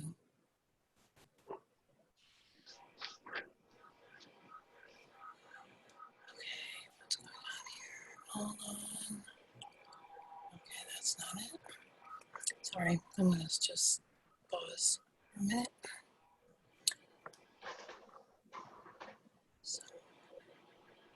Where'd Rita go? Meanwhile, she gets. I don't know. Well, I stopped my video. Oh. There, I'm back. I've got the budget summary open if you want me to share. Yeah. Go for it. What a crazy thing. I'm Share. on a much bigger Anybody can screen. do it. Go ahead, welcome. Jim. Is this a contest? Yeah, Right. with the fastest. I mean, I do this all day long. This is embarrassing. When you can't do it, you're a idiot. Hey, there you go. Okay, That's the budget. that's the budget. And do you have the budget summary, Jim? Yeah, I think it's right behind it. right here. There it is. Hey, Yay, okay, phew. All right, so Becky, do you want to step through this? Okay, so you can see our general government, the total increase from last year was $8,561. Looking through, do I have the right one? Yeah. So those increases are coming from an independent audit. We were scheduled to have the audit in April, which would have cost $12,500, which would have left us with a balance of $6,000. And since our goal had been to do annual audits, I had left the $5,000 in there to do another audit next year to bring us to our 5th year. I'm not, so that's still in there. We still appear to need another audit, but it depends if we don't go out to bond on the construction of the MLP, we might not need to do that. We might want to look at not having an audit, returning to biannual audits instead of annually. But that's where that 5,000 is coming from. We also have. Excuse me, can I interrupt? Where's this $5,000? In the audit line. I can't find it. What row and column are you on? Line 16. That says solid waste. Okay, I'm telling you the detail. No, we're looking at the budget summary, Becky. I know, but I'm referring back to the other budget. Oh, okay. I'm sorry. You want me to switch? Do you want me to go back to the other? Sure. If you can do it easily. You want me to go here? No, that's the revenue side. I was talking about the expense side. Okay, was this on that same email? I think you have another PDF, Jim, there behind the other one. Yeah, there's You like, got it. There it is. There it is. Okay. And it's purple. Right down there. Okay, so that's the majority of the increase to general government. Then we have, then we have the 3% increases are in there. And we have the assessor's expenses went up because of their new computer system. Okay, so that's general government.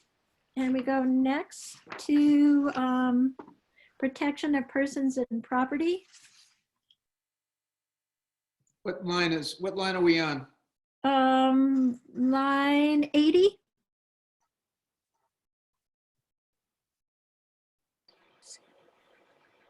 Okay. Okay, there we go. Yep.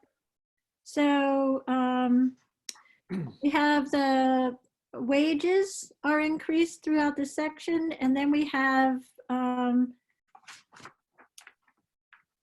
yeah, it's almost all wages. I think there was under fire expenses, there was an increase in expenses and a decrease in equipment.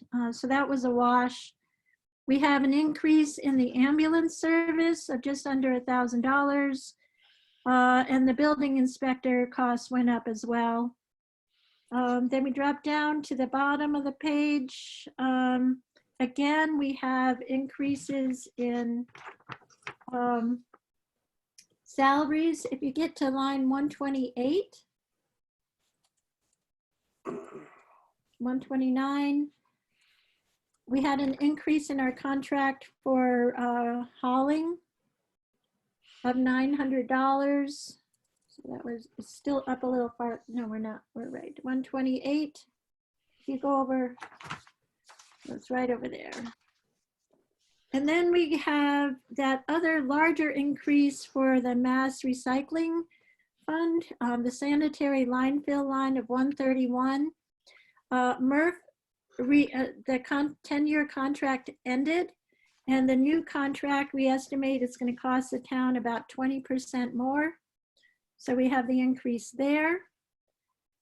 We continue on to human services, where we have a $2,000 decrease in veterans benefits. And we have,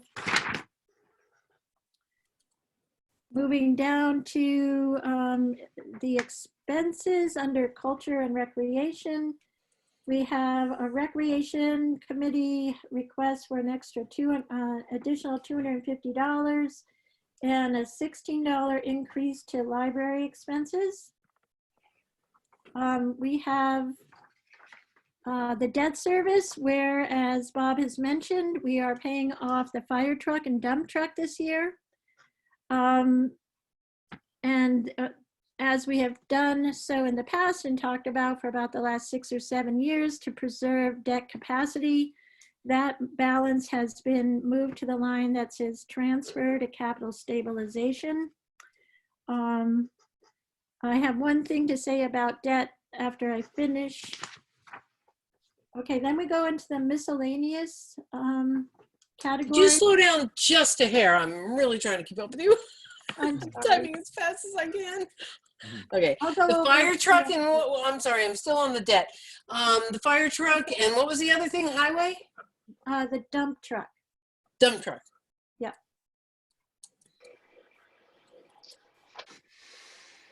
Thank you. Okay, and under miscellaneous, we have an increase on retirement of about $10,000. We did not put more money in the unemployment. We did not further increase that. I think we have a balance left there, and we had established a trust fund of $15,000 was put in last year from free cash. So if we do find our unemployment is being hit hard, which I don't have figures yet from the school, and I think because of the orders not to lay off, we probably won't be hit too hard there. The health insurance line is an increase of what Ryan requested after we reviewed all the changes. He reviewed all the changes in personnel. And if you'll note, we're above capacity on the current health insurance for this year. So I think his might be right in ballpark. We have learned there is no rate increase coming. So we might be able to pull that back a little bit. We'll have to review it again now that we just learned for sure that they have voted not to make any increases to our health insurance premiums for the town. Medicare tax went up with the 3%, like the wages, insurance and bonds. We've been, I've been working with them to revalue the different buildings in town. The school was undervalued, and since that would significantly impact what we get paid out with our insurance, that's an important thing to do. And that was, so far that's been, for this year, it's been a $3,000 increase. And again, then we remove the gasoline leak and fire station amount, remove that $6,000 line. I think there's about a $33,000 balance. I've spent $8,000 in that line so far this year, and we'll be having regular payments that may, about every year we have to do testing and reporting, but we will have the balance of that line to carry that on. Wait a minute, I'm sorry. You zeroed it out, but how are we paying for it going forward? We have a fund. That money has been funding. Oh, the fund. Okay, sorry. The fund, the gas leak emergency line in Fund 30. And since I'm already does anyone have questions here?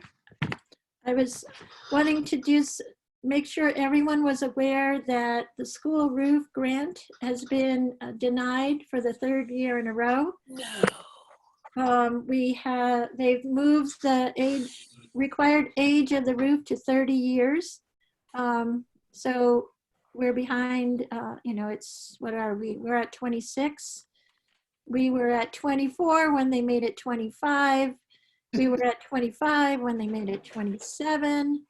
And so we've got to find a solution. The leak that appeared to be under control last year is leaking again in the gym by the cafeteria. So this is going to be something we really have to tackle. And potentially, if we can get some waivers about DCAM, I mean, that's got to be the first approach. What's DCAM? Division of Capital Asset Management. It's the state's certification process. It requires that any project over $250,000 has to be DCAM certified. And once you get into the DCAM certification, it's a limited group of companies that qualify, and the rates, it's all prevailing wage, and it's not, you can't hire our local contractor, which Hayden Roofing, which if we could do that, we could probably do omitting the gym roof, but the rest of the roof we might be able to do for under $300,000 or around $300,000. So we've got to fight to be able to do that because they've given us no option. I'd also like to bring up the fact that having been walking around the school every other day or so, there is quite a lot of rotten boards along the bottom that Dale is very concerned about. And there's just a lot of work that needs to be done in addition to the roof at that school. Right. I mean, the sidewalk is pushed up on the grass. It's really a mess over there. I can't tell you.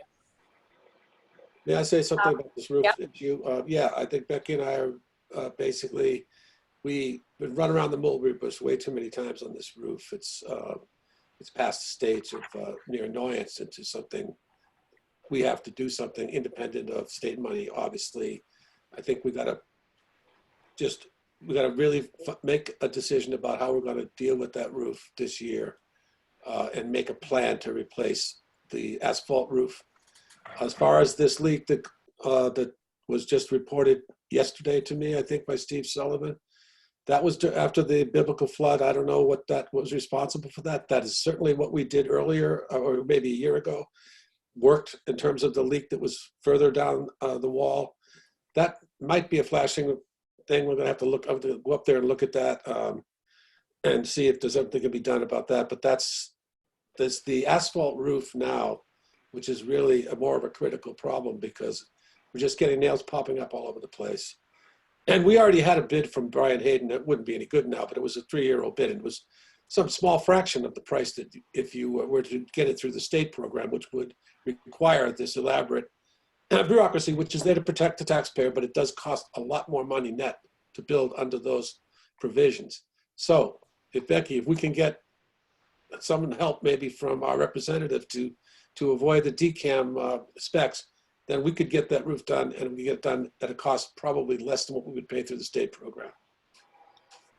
But we should get on Nobody's board. there.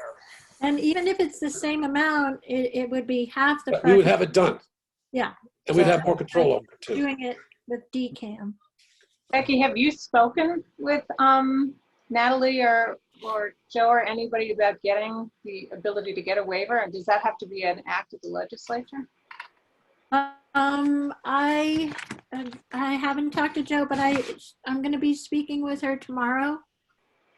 We have a meeting tomorrow, so I'm going to be bringing that up. Yeah, I mean, I know other communities have sometimes dealt with the filed sub bids, but they've had to get some home rule, through a home rule petition.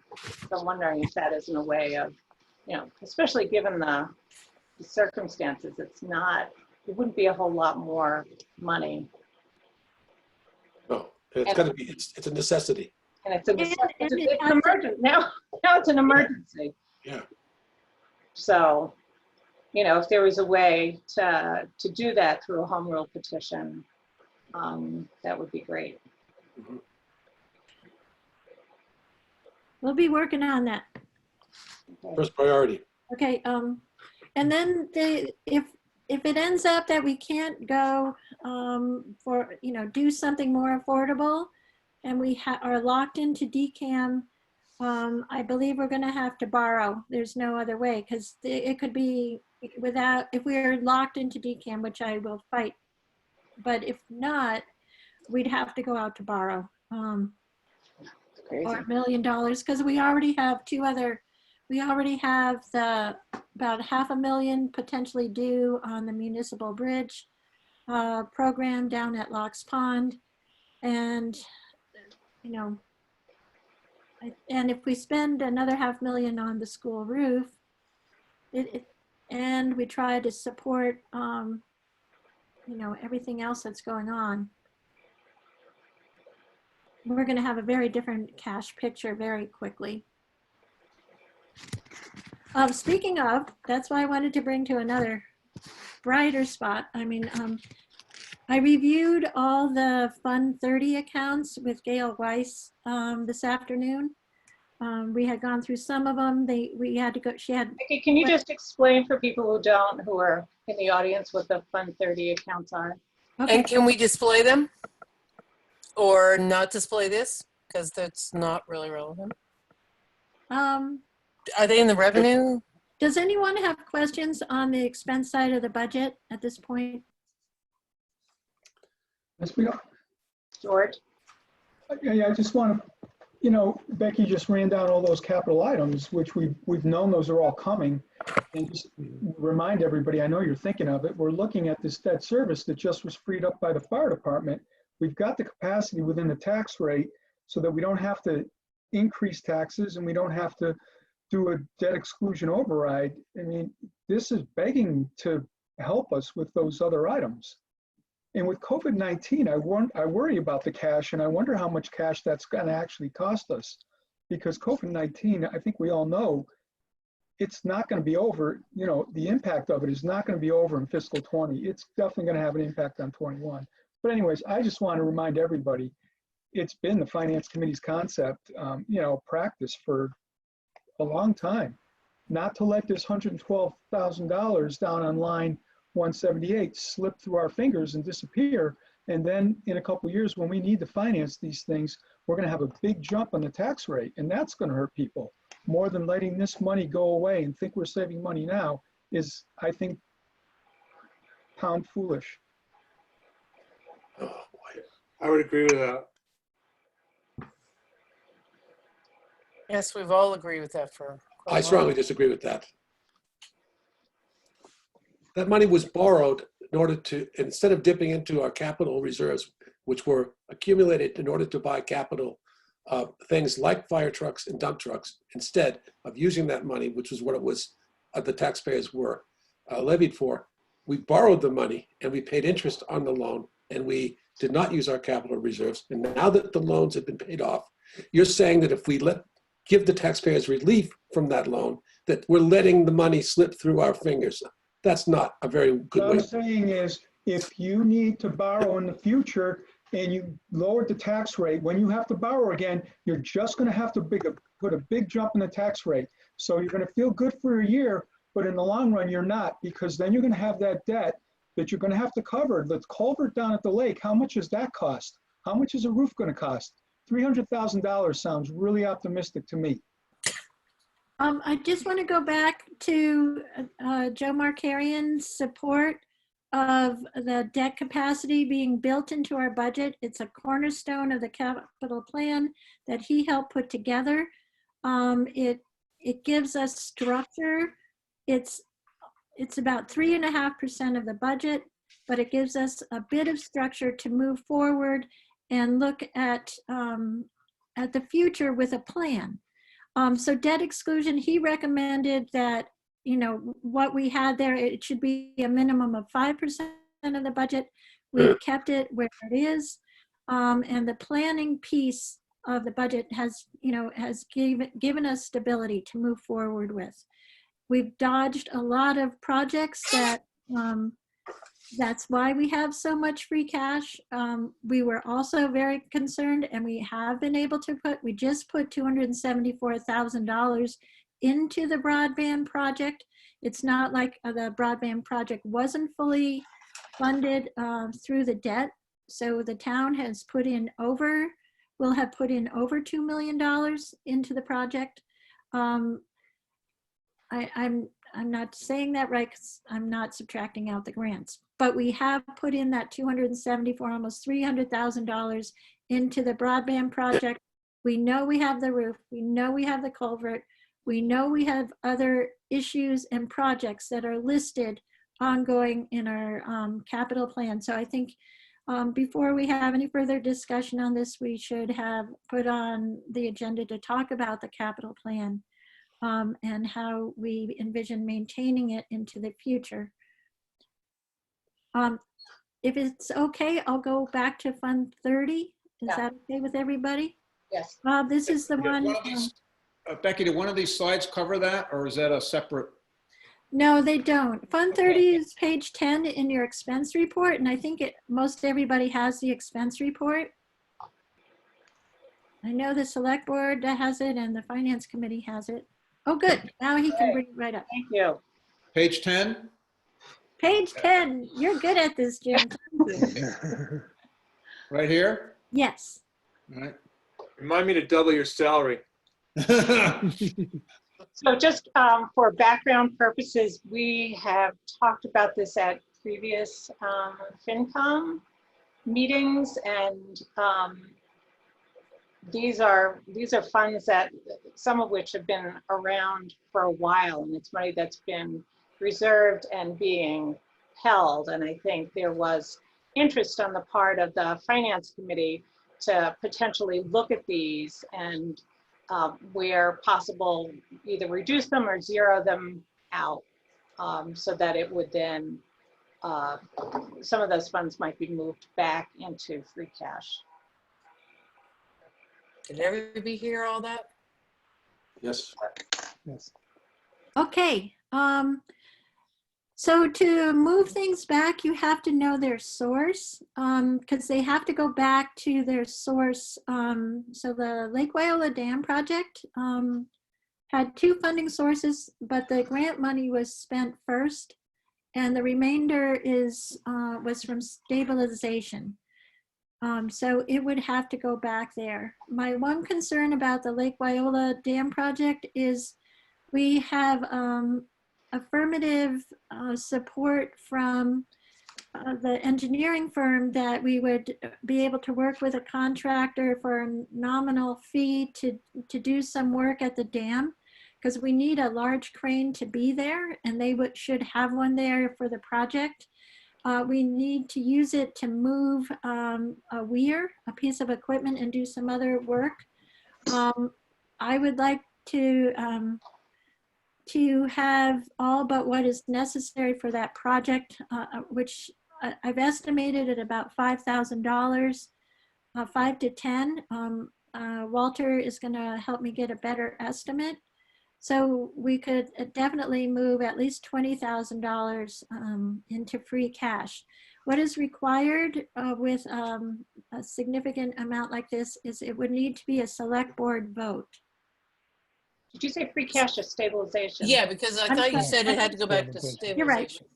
So it's $20,000 that would go back into stabilization. Yes, that would go to stabilization. I haven't talked to the building committee about the building renovations line. The new well, $376 the accountant can do by, without us doing that because it's a small amount. The next item is the fire chassis for the rescue vehicle. I spoke to Walter about it. This project is just the chassis, the new chassis and the new rescue truck were just delivered last week. And they are working through all the issues to make sure they have all the lights and everything in place. Walter thinks that the majority of this, outside of about $200 to $300, potentially they should be able to return. So probably another $2,000. But we might not be able to plan for that before town meeting, but the select board can do that one. That was a free cash vote, I believe. Okay, the next one that is more the town hall repair. Gail can move that one.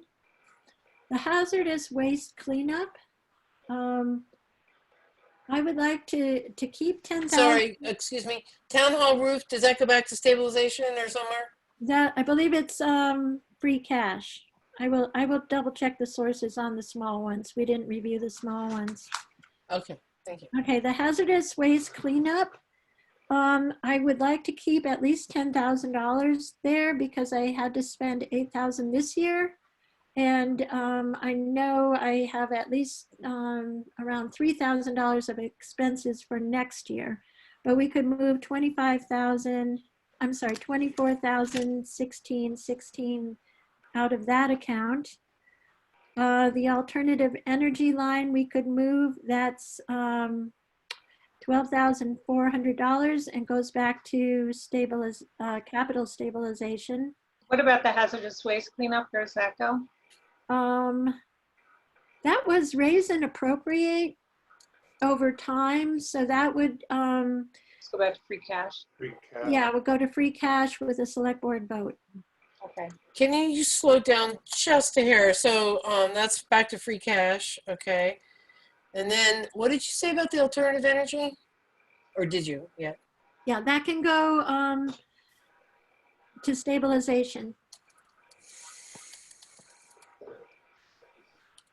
Okay. Okay, the sidewalk repair was free cash. So that would be a select board vote. Is that not happening? That original budget was $35,000. Only a limited portion of the sidewalk was repaired. And we don't expect any more is going to be repaired. Actually, I've had a lot of complaints coming in from the school. We've had a number of falls.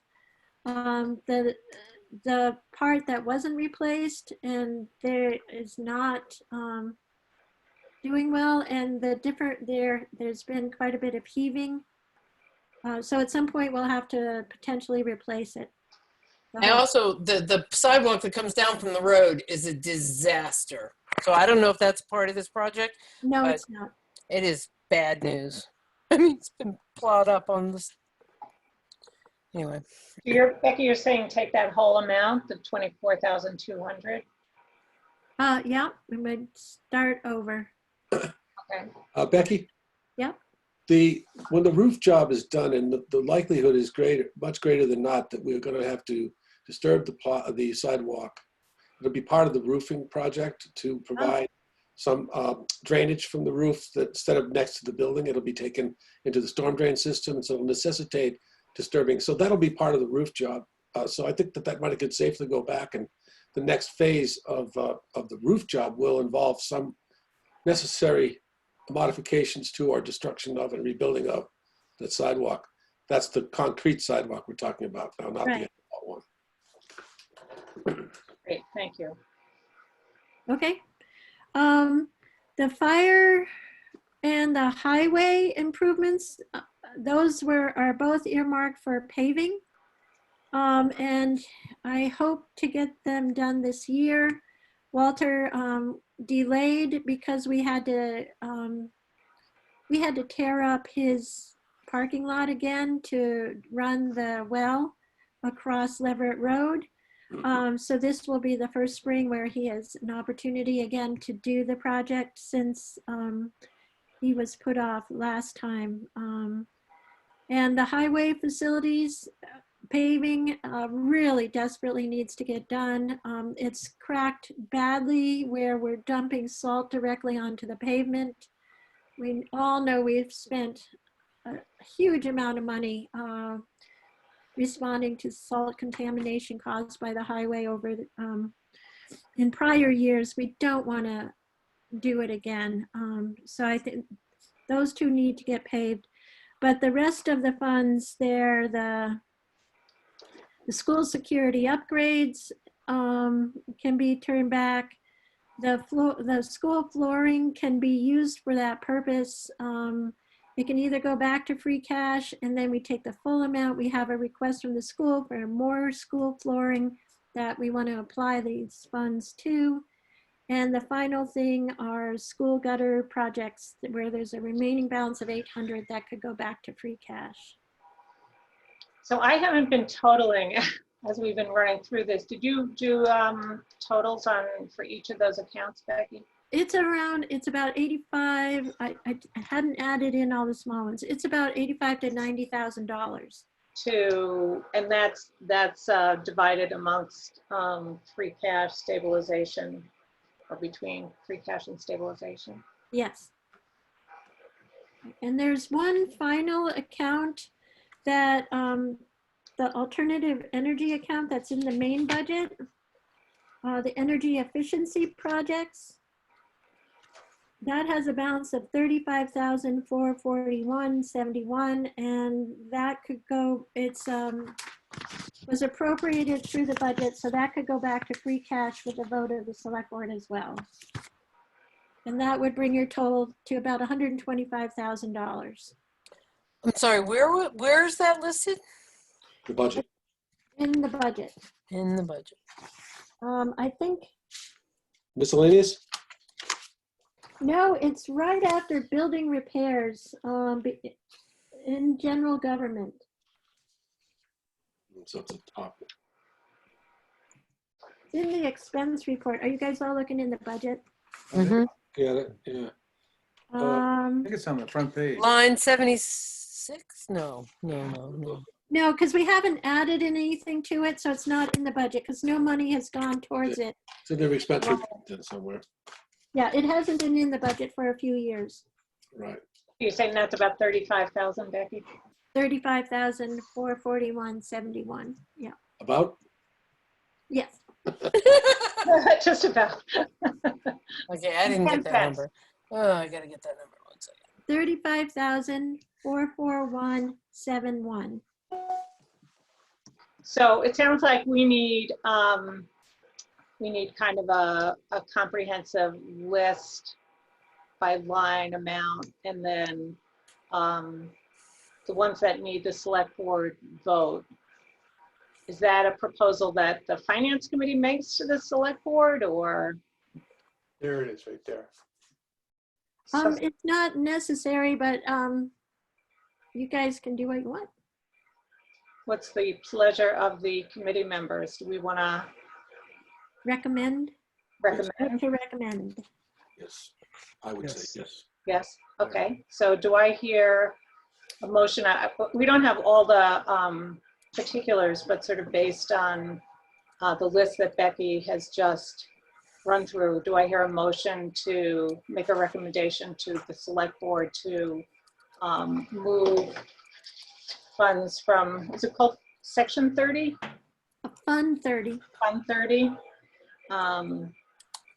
Fund 30s to back to the either free cash or stabilization. So moved. Second. Did I get a second on that? Okay. Yes. Okay. Discussion, any further discussion? I would just like to say that I've gone through the budget and to the expense report, and I know that time is a little short here, but I have a list, and I don't know if I can distribute it to the chairs of the finance committee or to some other body without violating any regulation. But I would do that outside of the meeting for a review, maybe at our next meeting, my recommendations without taking time now, if that's the way the committee would prefer it, the chair would prefer it. But there are other Does this have items to do with Fund 30 or something else? No, there are things that are not listed in Fund 30, but things that are in the budget that are. Yeah, so let's finish with Fund 30 first. That's why I'm just making that comment that I will do that later. Okay. So any further discussion on the motion that's before us for moving the funds? from Fund 30. We had a motion seconded. Okay, ready to vote? So Stocker, Docker, aye. Farrell, I, Hemingway, Aye. let's see, Groves, Aye. Cashew, Aye. Walton, Aye. Poole. Aye. Okay, unanimous in favor. So we are now at 9 o'clock. I think we're not gonna, tonight we're not gonna finish doing the budget. But this has been a really good kind of review. Bob, so what you were proposing is that you. I'd like to ask your advice about how I should provide that my markups, the items that I find in the budget, which I think could be looked at. How do I do that under the law? Yeah, I think maybe the best thing, my recommendation is that goes to the town administrator and then for distribution to the members before the next meeting, because the next meeting, I assume, do we have any other departments that we haven't seen yet? Becky, can you remind me? I think we made it through everybody. I think we've seen everybody. Okay, so our did- next meeting would be kind of going through the budget, looking at the whole picture again. Yep. Do we want to set a date for that right now? We don't have a meeting scheduled that I'm aware. I don't think we do anyway. Yeah, but I just want to address Bob's. Okay. Did we finish that motion? Yes, we did. We voted unanimously. Thank you. Yes, right. So my recommendation is that Bob submit those his recommendations and to Becky, and then it could be distributed and we would discuss it at the next meeting, because we're going to be doing I think we need to schedule a meeting to finalize the budget. Right. So I'm clear now. My understanding, talking to all these lawyers lately, is that I can communicate with a group of finance committee members as long as they are not a quorum, and as long as I'm not splitting the finance committee in half and hitting it in 3 non-quorum sections at the same time. Yes. I can sort of, for example, send a email with even my opinion on it to any 2 of you people without violating any law, because there's no meeting in effect going on. Is that true, Becky? No. I've really discouraged. I've discouraged that just because it's called serial. Because what happens is if you talk to one group and then you talk to another, they add it together. Donna talks about serial communications don't get you out of open meeting law violations. And I had printed out that one question about the emails, and so this sentence I think applies. It says a public body member may lawfully email a quorum of the public body only to discuss scheduling a meeting, distribute a meeting agenda, or to distribute reports or documents to be discussed at a meeting. So I guess that would, provided that no opinion of a member of the public body is expressed. Yeah. Rita, Susie's trying to say something too. Oh, sorry, Susie. Unmute yourself. Unmute. You got to push the button. So part of it is that all discussions should happen in open public meeting. So if you want to provide a list of things to the TA, who includes it in whatever packet of information the meeting people get, then it comes to a meeting and begins the discussion. It sort of eliminates the bully pulpit thing where just one person can express some ideas. And even if they only share it with a few members, you've already sort of framed the discussion. And that's not the point of open meeting law. So they do talk about being able to distribute some information that's going to be in preparation of a meeting. So if you gave something to the town administrator and she put the information in a packet, but it still really does usurp a committee discussion by having it led off by one person, especially if it gets shared in a quorum, or to one person who shares it to another, and that whole real thing. But, so Susie, my suggestion of anything going to, if Bob were to put something together, of it going to Becky and then it just gets shared as part of the, or gets incorporated into the agenda and part of the documentation that goes out with the agenda. Right. I think that would work. Okay. I mean, that seems reasonable to me. Bob, you okay with Yeah, I'll just say I will do that. I just want to say that as a member of the Finance Committee, I think that we shouldn't be afraid to have opinions about how we form policy and make a recommendation. That is what it's all about. But you bring it to a meeting. You don't. Yes, and so I will, you know, just because you know, we routinely prepare documents and share them with other members of the committee. Okay, so I will do that way. Okay. So let's talk about when we have. Jeff has his hand up. I don't know if you can Sorry, see Jeff. everybody. Thank you, Weezy. Yeah, go ahead. It sounds as though the last clause, Rita, I'm distributing really having documents. trouble hearing you, Jeff. I don't know, your audio is very fuzzy. Sorry about that. I'll talk right into the computer. Can everyone hear me? Yeah. Yes. Yeah. Okay. It sounds like the last clause, distributing documents for discussion at a future meeting, especially if you agree tonight that you will accept the document.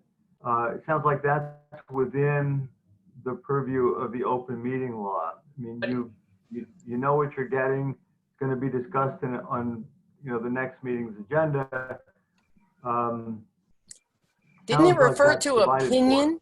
Wasn't it more Then concerning the about last- the The opinion? last clause, yes, the last clause in that sentence, Jeff, was provided that no opinion of a member of the public body is expressed. That is in a quorum, yeah.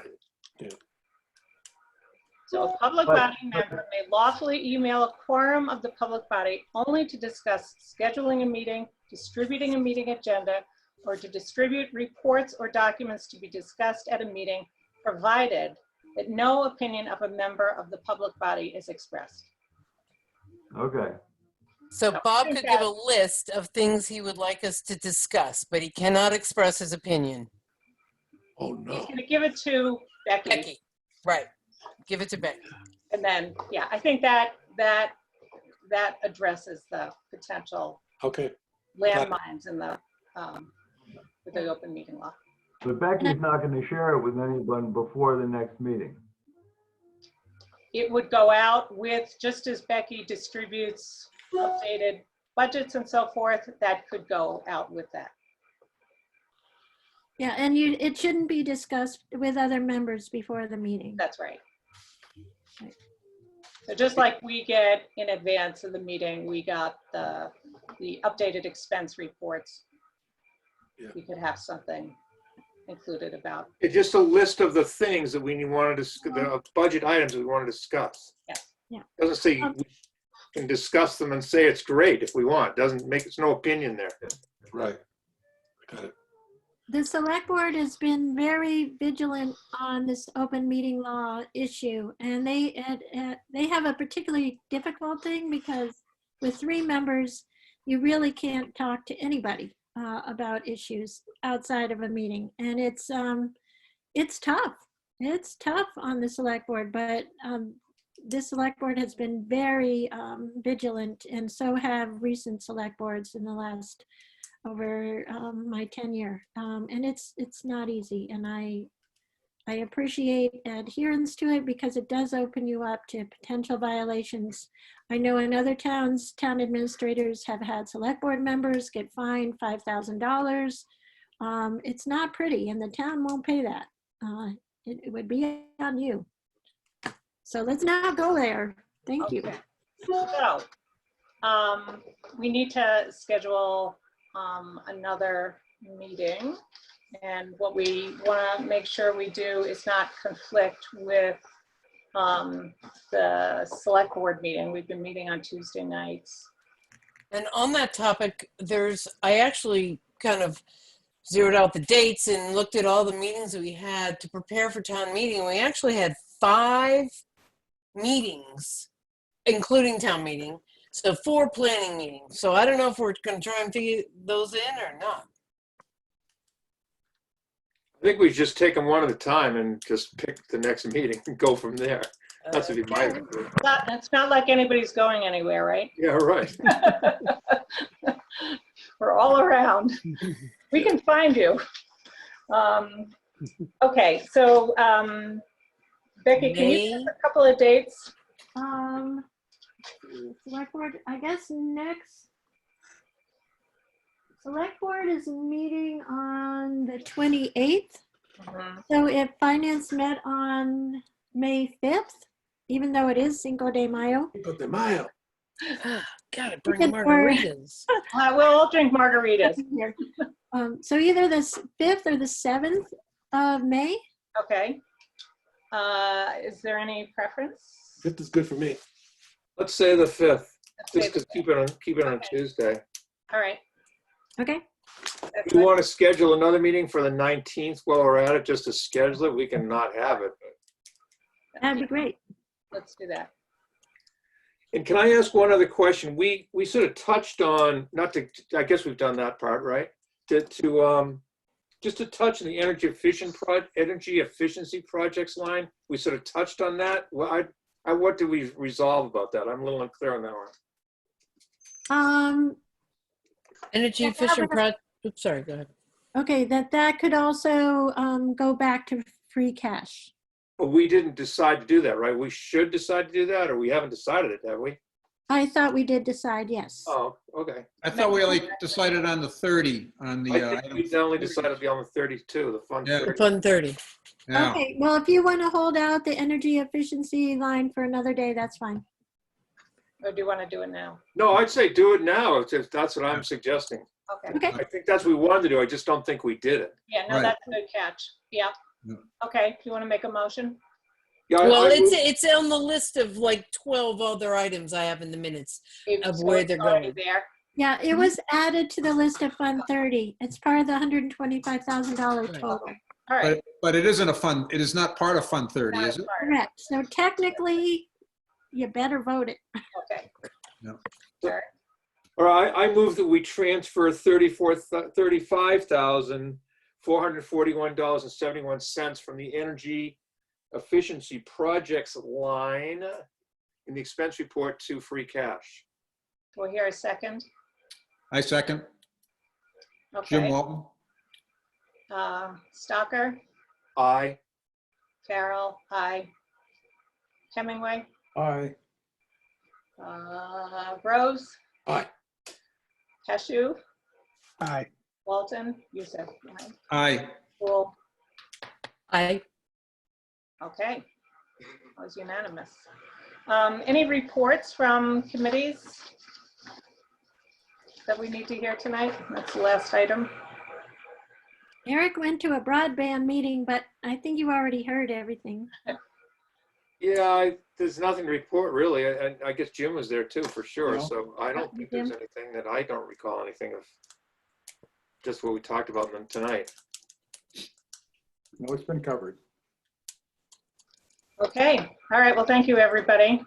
Thank you to our Thank you all. guests for keeping so quiet. All right. We'll see everybody in a couple of weeks. Great. Good night. Be safe. Stay safe, everybody. Thank you. Take care. Bye.